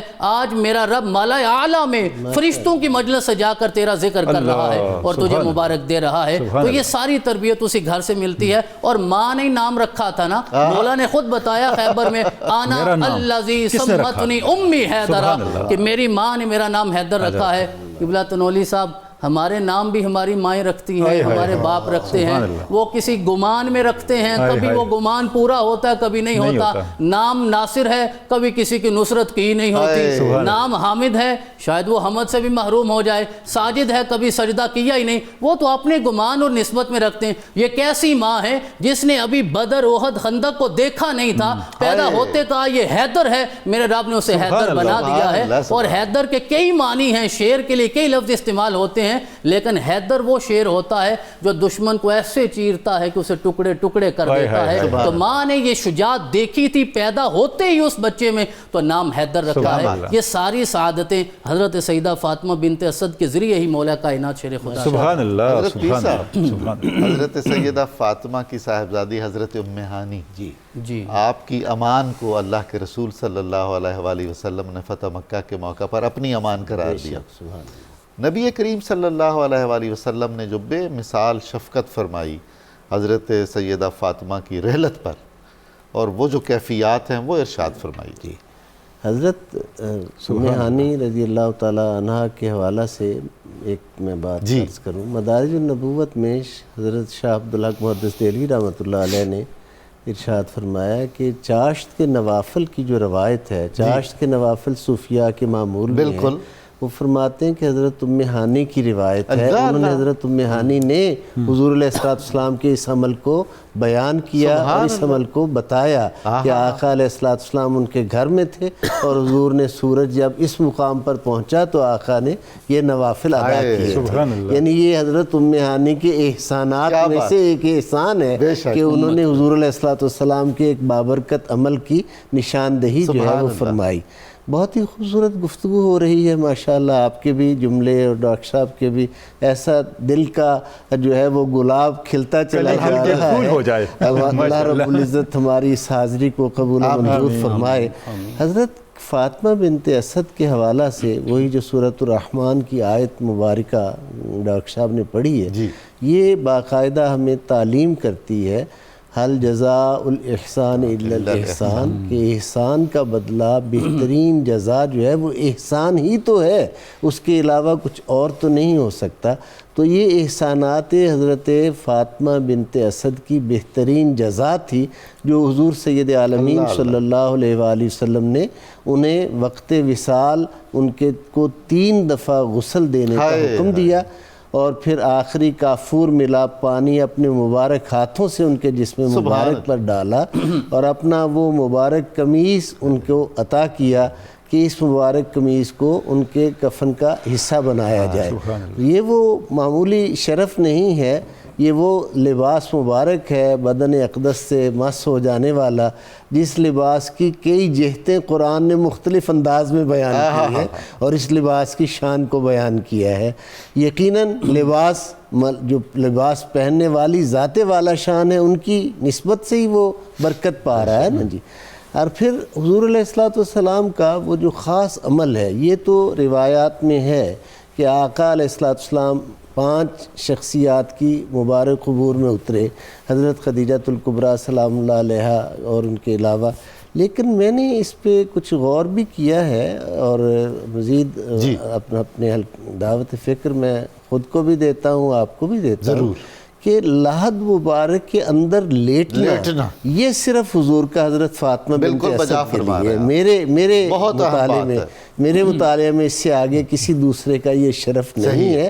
اور جب آقا علیہ تحیت و تسلیم سے عرض کیا گیا باہر کافی دیر کے بعد، حضور جب تشریف لائے، اس کا سبب پوچھا گیا تو حضور علیہ السلام نے فرمایا جب بھی کوئی مرد و زن اپنی آخرت کی منزلوں میں سے پہلی منزل یعنی قبر میں جاتا ہے تو قبر کی دونوں دیواریں جو ہیں وہ اس کو دباتی ہیں۔ اسے اصطلاح شریعت میں فشار قبر کہا جاتا ہے کہ وہ دیواریں جو ہیں وہ دباتی ہیں، فشار قبر۔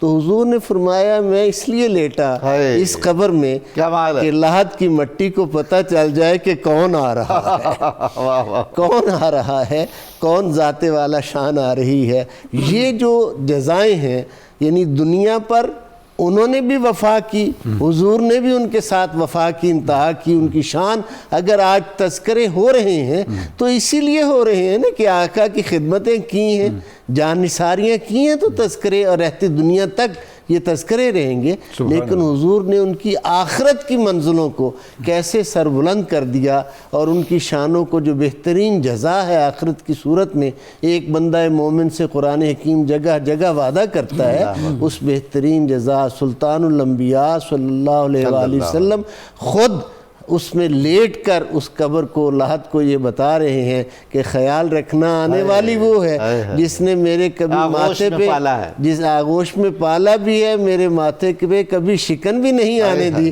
تو اب تیری ذمہ داری ہے کہ وہ تیرے پاس بطور مہمان آ رہی ہیں، اور جو قمیض عطا خیال فرمائی اس رکھنا۔ کو کرم فرمایا کہ یہ قمیض اس لیے میں دے رہا ہوں کہ جنت میں انہیں لباس ملے، لباس جنتی اعلیٰ خلتیں جو ہیں وہ پہنائی جائیں گے۔ اور آپ گریے سے چہرہ انور تر ہو چکا تھا، بار بار فرماتے تھے یا اللہ میری والدہ کی مغفرت فرما۔ آقا تو رحمت للعالمین ہے، سبحان حضور علیہ السلام تو امت کے لیے روتے رہے اور پالنے والی ہستیوں کے لیے جنہوں نے اتنی مشکل ترین حالات میں ساتھ دیا، سنبھالا دیا، اور اس طرح سے ڈاکٹر صاحب ایک ہے پرورش، ایک ہے کفالت، ایک ہے تربیت، ان ساری چیزوں سے ہٹ کر جو مزاج شناس ہونا اور چہرہ دیکھ کر سمجھنا کہ اب انہیں کس چیز کی ضرورت ہے، وہ کردار ہے حضرت فاطمہ بنت اسد کا کہ حضور کو کبھی طلب کرنے کی حاجت نہیں ہوئی۔ آپ اجازت دیں تو میں ایک شعر عرض کروں، بہت ہی خوبصورت ہے، آپ کی نظر ہے، آپ اتنی خوبصورت بات فرما رہے ہیں۔ جو نہ چہرے کو پڑھے،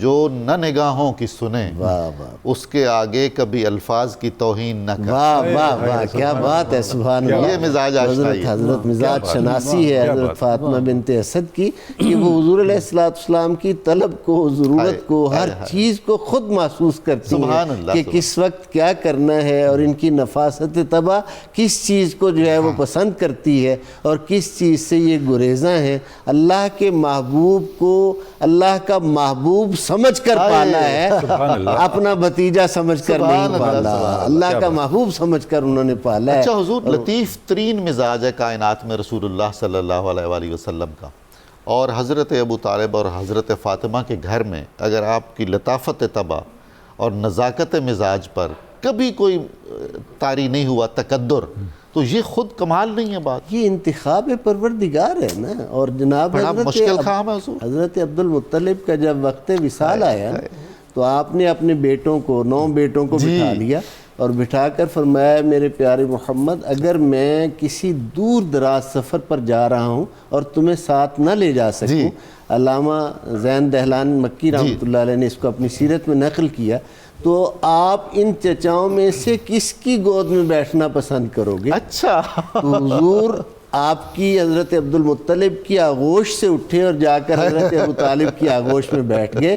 ادھر ارشاد ہو رہا ہے بابا جادہ کا فلم یجد کا یتیمن فآوا، ادھر ارشاد یہ ہو رہا ہے انتخاب پروردگار بھی یہ آغوش ہے، انتخاب مصطفیٰ بھی یہ آغوش ہے. حضور جس کی اونٹنی معمور ہے سبحان اللہ، اس آپ کا اپنا کیا حال بے ہوگا. شک، سبحان اللہ، کوئی شک نہیں، اس میں کوئی شک نہیں کہ وہ ہجرت گاہ کو پہچانتی ہے کہ وہ کون سا گھر ہے جہاں 1000 سال پہلے طبہ اپنے ایمان کا اظہار کر کے گیا ہے اور میں نے اس جگہ پر بیٹھنا ہے. زیر قدم آ جانے والی سواری اور حیوانوں کی یہ شان سبحان ہے. اللہ، تو پھر جو اللہ ذات مشکل مصطفیٰ کشا کی مادر گرامی ہوگی، کیا بات، حضور کی مادر گرامی جسے حضور ماں کہہ کر پکارے. اللہ اکبر. اچھا، ایک بہت ہی اہم بات میں عرض ارشاد فرمائیے. کرتا چلوں، آج کے موضوع سے بہت ضروری ہے وہ. جب دعوت ذوالعشیرہ کا بار بار ذکر ہوا، یہ وانذر عشیرتک الاقربین قرآن پاک کا حکم تھا، اس کے تحت یہ دعوت منعقد کی گئی تھی. اب اس دعوت میں ابو لہب جو تھا اس نے سرکشی دکھائی. تو اس سرکشی میں یہ تذکرہ بہت ہی اہم ہے.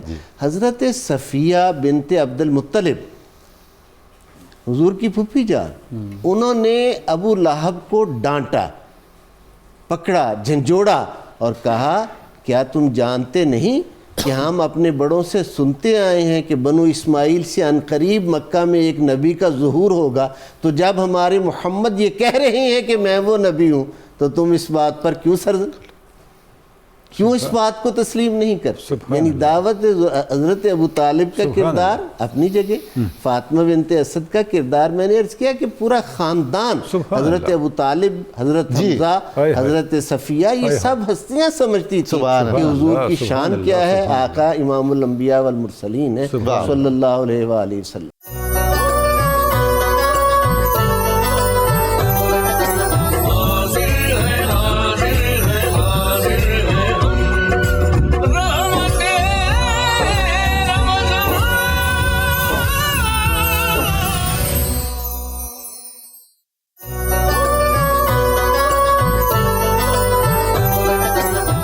السلام علیکم ناظرین مکرم.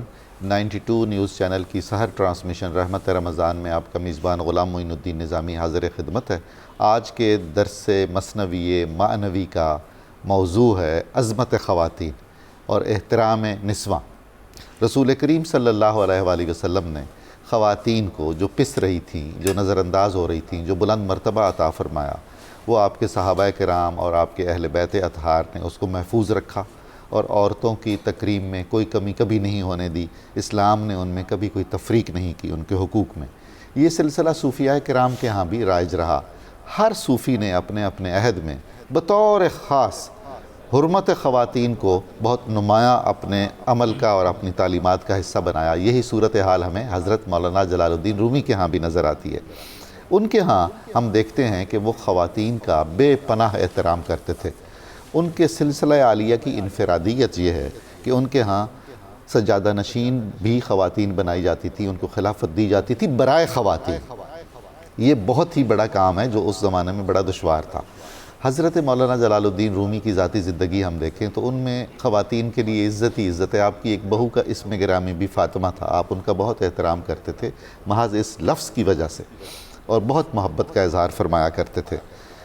تاریخ اسلام میں حضرت رابعہ بصری جیسی خاتون ہیں، صوفیاء نے سر آنکھوں پہ بٹھایا. حضرت شیخ محی الدین ابن عربی نے کتنی ہی خواتین سے روحانی استفادہ کیا اور اپنی کتابوں میں اس کا ذکر کیا. حضرت مولانا جلال الدین رومی کا نقطہ نظر یہ ہے کہ اللہ کے رستے میں حصول معرفت میں مرد اور عورت استعداد میں برابر ہیں. اللہ تعالیٰ ان کے لیے برابر رستے کھولتا ہے. اپنے رستوں کی طرف ہدایت کرنے میں اللہ تعالیٰ مرد اور عورت میں کوئی تخصیص اور تفریق نہیں فرماتا ہے. چنانچہ ان کا کہنا ہے کہ ایک ہی روح ہے جو مردوں میں بھی ہے اور عورتوں میں بھی ہے، اور روح تذکیر اور تانیث سے بالا تر. روح کا کوئی تعلق نہ مذکر سے ہے نہ مؤنث سے ہے. اس کا مطلب یہ ہوا کہ خواتین بھی اتنی ہی محترم، مقدس اور قابل عزت ہیں جتنی کہ کوئی مرد ہو سکتا ہے، اہل اللہ ہو سکتا ہے. اللہ اپنی محبت کا، اپنے عشق کا، اپنی عقیدت کا جتنا مرکز بنا سکتا ہے کسی مرد کے دل کو، اتنا ہی کسی خاتون کے دل کو بھی بنا سکتا ہے. بہت ہی خوبصورت انداز میں انہوں نے مرد و زن کی اس جو معرفت پذیری کی صلاحیت ہے اس پر ارشاد فرمایا ہے. دیکھیے، لیک از تانیس جان را باک نیست. یہ جو روح ہے نا، اس کو مذکر مؤنث سے کوئی فرق نہیں پڑتا ہے. روح را با مرد و زن اشراک نیست. روح تو روح ہے، وہ مرد کی ہو یا عورت کی ہو. از مؤنث وز مذکر برتر است. یہ جو روح انسانی ہے وہ تذکیر اور تانیث کی حد بندیوں میں نہیں آتی ہے. این نہ آن جانست کز خشک و ترست. یہ کوئی ایسی روح تو ہے نہیں جو سامنے کی دیکھنے کی کوئی چیز ہو جس کو آپ یا مؤنث قرار دیں یا مذکر قرار دیں.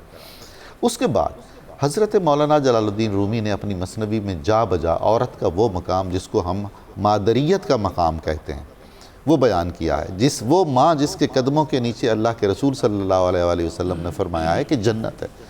یہاں ایک خاتون کا مرتبہ اور مقام اور عزت کہاں پہنچ جاتی ہے، آسمان تک پہنچ جاتی ہے. اس مقام پر ایک ایسا شعر حضرت مولانا روم نے مثنوی میں فرمایا ہے جس کی کوئی نظیر پورے ادب عالم میں نہیں ملتی ہے. فرماتے ہیں خاتون کے بارے میں، پرتو حق است آن معشوق نیست، خالق استان گویا مخلوق نیست. جب ایک خاتون مادریت کے عمل سے گزر رہی ہوتی ہے تو اس وقت وہ محض محبوب بیوی نہیں ہوتی، اس سے برتر ہوتی ہے. کہیں اس وقت ایسے لگتا ہے کہ جیسے اس کی ایک صفت تو ہے مخلوق ہونا اور اس کی دوسری صفت ہے خالق ہونا، کہ وہ عمل تخلیق میں شریک ہے اور اللہ تعالیٰ نے اسے چنا ہے بقائے نسل انسانی کے لیے. یہ وہ مقام اور مرتبہ ہے جو ہمارے عرفاء، صوفیاء، علماء اور ہماری اسلامی تہذیب اور ثقافت اور تصوف نے خواتین کو عطا کیا ہے. آپ کا بہت شکریہ.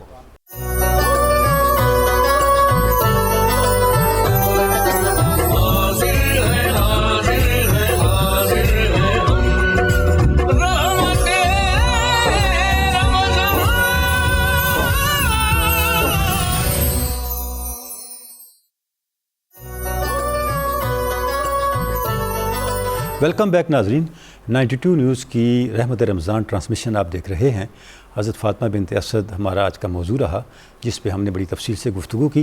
ناظرین، اس وقت ہے مناجات ائمہ اہل بیت اطہار کا اور ہم مناجات پڑھیں گے حضرت امام زین العابدین سلام اللہ علیہ. آپ فرماتے ہیں، الہی الیک اشکو نفسم بالسوء امارتن. اے میرے اللہ، میں اپنے نفس امارہ کا تیری بارگاہ میں شکوہ اور شکایت کرتا ہوں. اللہ اکبر. وہ نفس جو مجھے برائی کی طرف رغبت دلاتا ہے، اکساتا ہے. وَإِلَى الْخَطِيَّةِ مُبَادِرَةً. وہ نفس جو مجھے خطاؤں کی طرف لے کے جاتا ہے.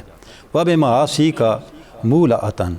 وہ نفس جو تیری معصیت کا شوق رکھتا ہے. وَلِسَخَطِكَ مُتَعَرِّضَةً. وہ نفس جو تیری ناراضی کا سامنا کرنے کے لیے تیار کھڑا ہے. تسلُکُ بِی مسالک المحالک. یہ نفس مجھے ان راستوں پہ چلاتا ہے جو ہلاکت کے راستے ہیں. وَتَجْعَلُنِي عِنْدَكَ أَهْوَنَ حَالِكٍ. اور مجھے تیری بارگاہ میں ایسے کھڑا کرتا ہے کہ گناہوں کے سبب سے میں ذلیل اور ہلاکت کے قریب پہنچا ہوا ہوں. کثیرۃ العلل.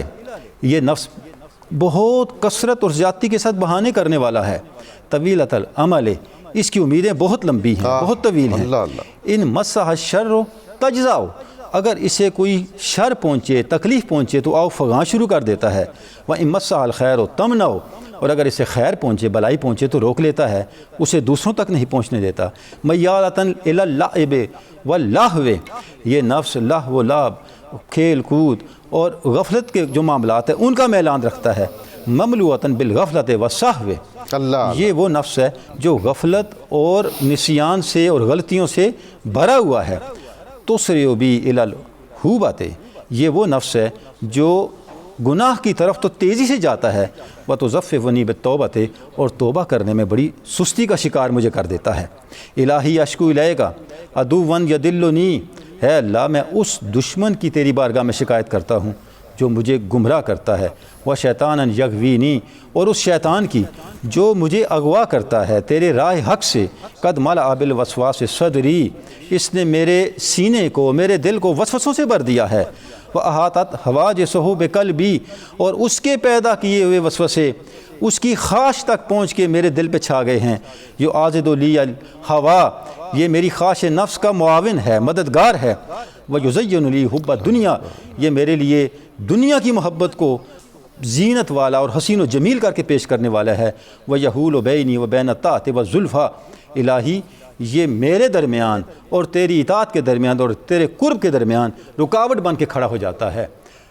ناظرین، یہ دعا جب ہم پڑھ رہے ہیں تو ہم دیکھتے ہیں کیا شان ہے ائمہ اہل بیت اطہار کی، دو انبیاء کا اسوہ پوری دعا میں ہمیں چلتا ہوا نظر آتا ہے۔ ایک حضرت یعقوب علیہ السلام، انما اشکو بثی و حزنی الی اللہ، اور ایک حضرت یوسف علیہ السلام جو یہ فرماتے ہیں وما ابرئ نفسی ان النفس لامارۃ بالسوء الا ما رحم ربی ان ربی غفور الرحیم۔ یہ جو کلمات ہیں یوسف علیہ السلام کے، ایک اعلان بھی ہے، ایک آگہی بھی ہے، ایک مسئلے کا بیان بھی ہے، اور پھر اس کا حل بھی ہے، اور یہ دونوں باتیں جمع ہو جاتی ہیں حضرت امام زین العابدین کی اس مبارک دعا کے اندر، جب حضرت یوسف علیہ السلام یہ فرماتے ہیں کہ جو نفس امارہ ہے اس کی برات کا اعلان نہیں کیا جا سکتا، اس کا تو کام ہی برائی کی طرف لے کے جانا ہے، اس سے بچنے کا راستہ اللہ کی مغفرت اور اللہ کی رحمت کے دامن میں آ جانا ہے۔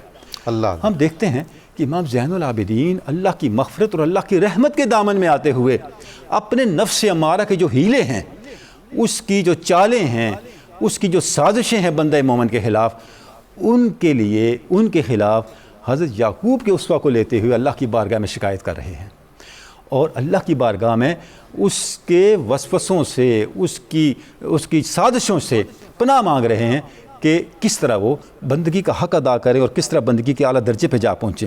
اچھا ناظرین، آگے ہم دیکھتے ہیں کہ کتنے ہی ایسے مقامات ہیں اس دعا کے اندر جہاں پر مسلسل ہمارے پاس جو ہے وہ قرآن مجید کی، حدیث پاک کی، سیرت پاک کی جو تعلیمات ہیں ان کا اظہار نظر آتا ہے۔ جیسے آگے فرماتے ہیں الہی اشکو الیک عدوا یدلنی، ہے اللہ میں تجھ سے اپنے نفس، اپنے اس جو دشمن ہے اس کی شکایت کرتا ہوں جو مجھے گمراہ کرتا ہے۔ دیکھیں صوفیاء نے جو بعد میں ہمیں یہ بتایا کہ اللہ اور ہمارے درمیان ایک ہی چیز رکاوٹ ہے، اور وہ ہم خود ہیں، ہمارے علاوہ اللہ اور بندے کے درمیان کوئی شے رکاوٹ نہیں ہے۔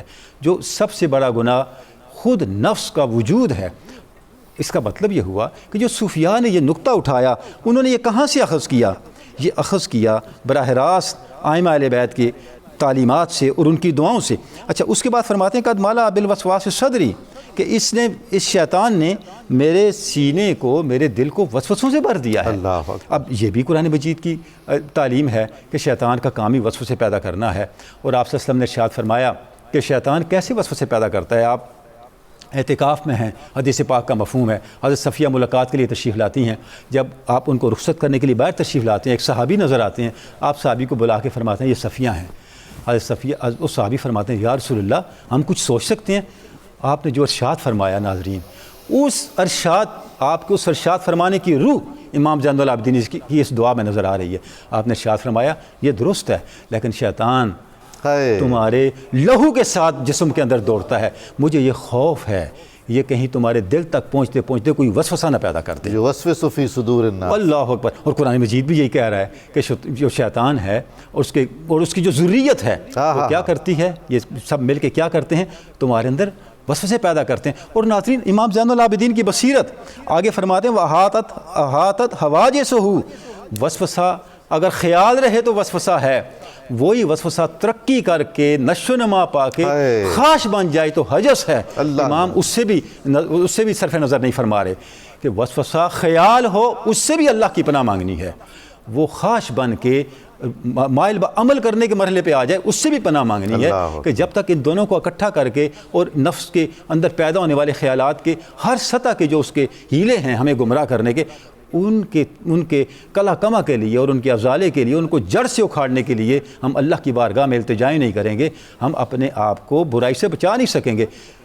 کیا بصیرت ہے، ان ہستیوں کی، اور کیا ان کا ہاتھ ہے خیال اور ہماری نیتوں کی نبض پہ کہ کس گہرائی میں جا کے، کس دقت نظری کے ساتھ وہ نفس کے ہیلوں کا انکشاف بھی کر رہے ہیں، ان کا بیان بھی کر رہے ہیں اور ان سے بچنے کی تعلیم بھی دے رہے ہیں۔ اور ناظرین، جہاں پہ آگے آ کے ہم اس کو ختم کر رہے ہیں اس دعا کو، جو آزد لی لیال ہوا، کہ یہ جو نفس ہے یہ کیا کرتا ہے، یہ خواہش نفس جو ہمارے اندر خواہشات پیدا ہو رہی ہیں، شیطان اور نفس اس کے معاون بن جاتے ہیں۔ نتیجہ کیا نکلتا ہے، آرایت الذی من اتخذ الہہ ہواہ، انسان خدا کو بھول جاتا ہے، اپنے معبود حقیقی کو بھول جاتا ہے اور اپنی خواہش نفس کو جو ہے وہ اپنا معبود بنانے لگتا ہے۔ امام فرما رہے ہیں اپنی دعا کے اندر، اے اللہ میری ہوائے نفس کے جتنے معاون ہیں، جتنے مددگار ہیں، ان سب کا کلا کما فرما دے۔ میں نہیں چاہتا کہ معبود حقیقی کی بارگاہ سے ہٹ کے اس راہ پہ چل پڑوں جہاں ہوائے نفس قرآن مجید کے فرمان کے مطابق معبود بن جاتی ہے۔ تو اب یہ جو دعاؤں کا انداز ہے ائمہ بیت اہل بیت اطہار کا، ناظرین کرام، یہ صرف دعائیں نہیں ہیں، یہ لاہ عمل ہیں، روحانی تربیت کا لاہ عمل ہیں، ایک پورا پروٹوکول ہیں، ایک پورا ضابطہ ہیں، ایک پورا راستہ ہیں اخلاقی تعمیر کا، روحانی تعمیر کا، کہ ہم کس طرح سے اپنے نفوس کو، اپنے باطن کو، اپنے من کی دنیا کو اجلا کر کے، پاکیزہ کر کے، منور کر کے اللہ کی بارگاہ تک پہنچنے کے اہل ہو سکتے ہیں۔ اس کے بعد فرماتے ہیں وَيُزَيِّنُ لِي حُبَّ الدُّنْيَا، یہ نفس کیا کرتا ہے، یہ میرے لیے دنیا کی محبت کو مزین کر کے دکھا دیتا ہے۔ اور ناظرین، یہ بہت بڑا فتنہ ہے، کتنے بڑے بڑے اولیاء ہیں، ہم دیکھتے ہیں تاریخ تصوف کے اندر کہ جب دنیا مزین کر کے سامنے لائی گئی تو ان کی جو روحانی کیفیات تھی، روحانی واردات تھی، ان کے روحانی احوال تھے، وہ تزلزل کا شکار ہونے کے قریب جا پہنچے۔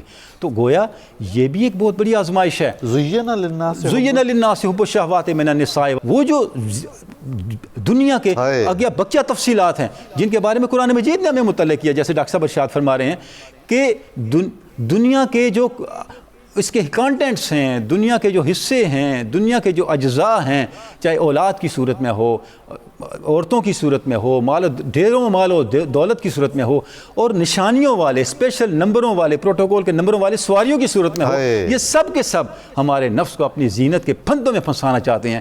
امام زین العابدین ان سے بھی پناہ مانگ کے ہمیں بتا رہے ہیں کہ ہمیں کس بصیرت کے ساتھ، کس دقت نظری کے ساتھ ان سب گمراہیوں کے راستوں سے بچ کے اللہ کی طرف متوجہ ہونا ہے اور اپنے تعلق بندگی کو جو ہے وہ مستحکم کرنا ہے۔ ناظرین، بارگاہ رب العزت میں دعا ہے کہ ائمہ اہل بیت اطہار کا اسوہ اور خصوصاً جو ان کی دعائیں ہیں، ان کا حال، ان کے انوار ہمیں نصیب ہوں، اور ہماری زندگی کی ظاہر و باطن کی، ہماری انفرادی اور اجتماعی ظلمتیں انوار سے بدل جائیں۔ ناظرین کرام، کراچی میں سحر کی اذان کا وقت ہو رہا ہے، اور آج کی 92 نیوز کی سحر رحمت رمضان جو سحر کی ٹرانسمیشن ہے ان کا بھی اختتام ہو رہا ہے۔ انشاءاللہ ہم کل دوبارہ آپ کی خدمت میں حاضر ہوں گے ایک نئے موضوع کے ساتھ، اپنے اہل علم مہمانوں کے ساتھ۔ تب تک کے لیے ہمیں اجازت دیجیے۔ خدا حافظ۔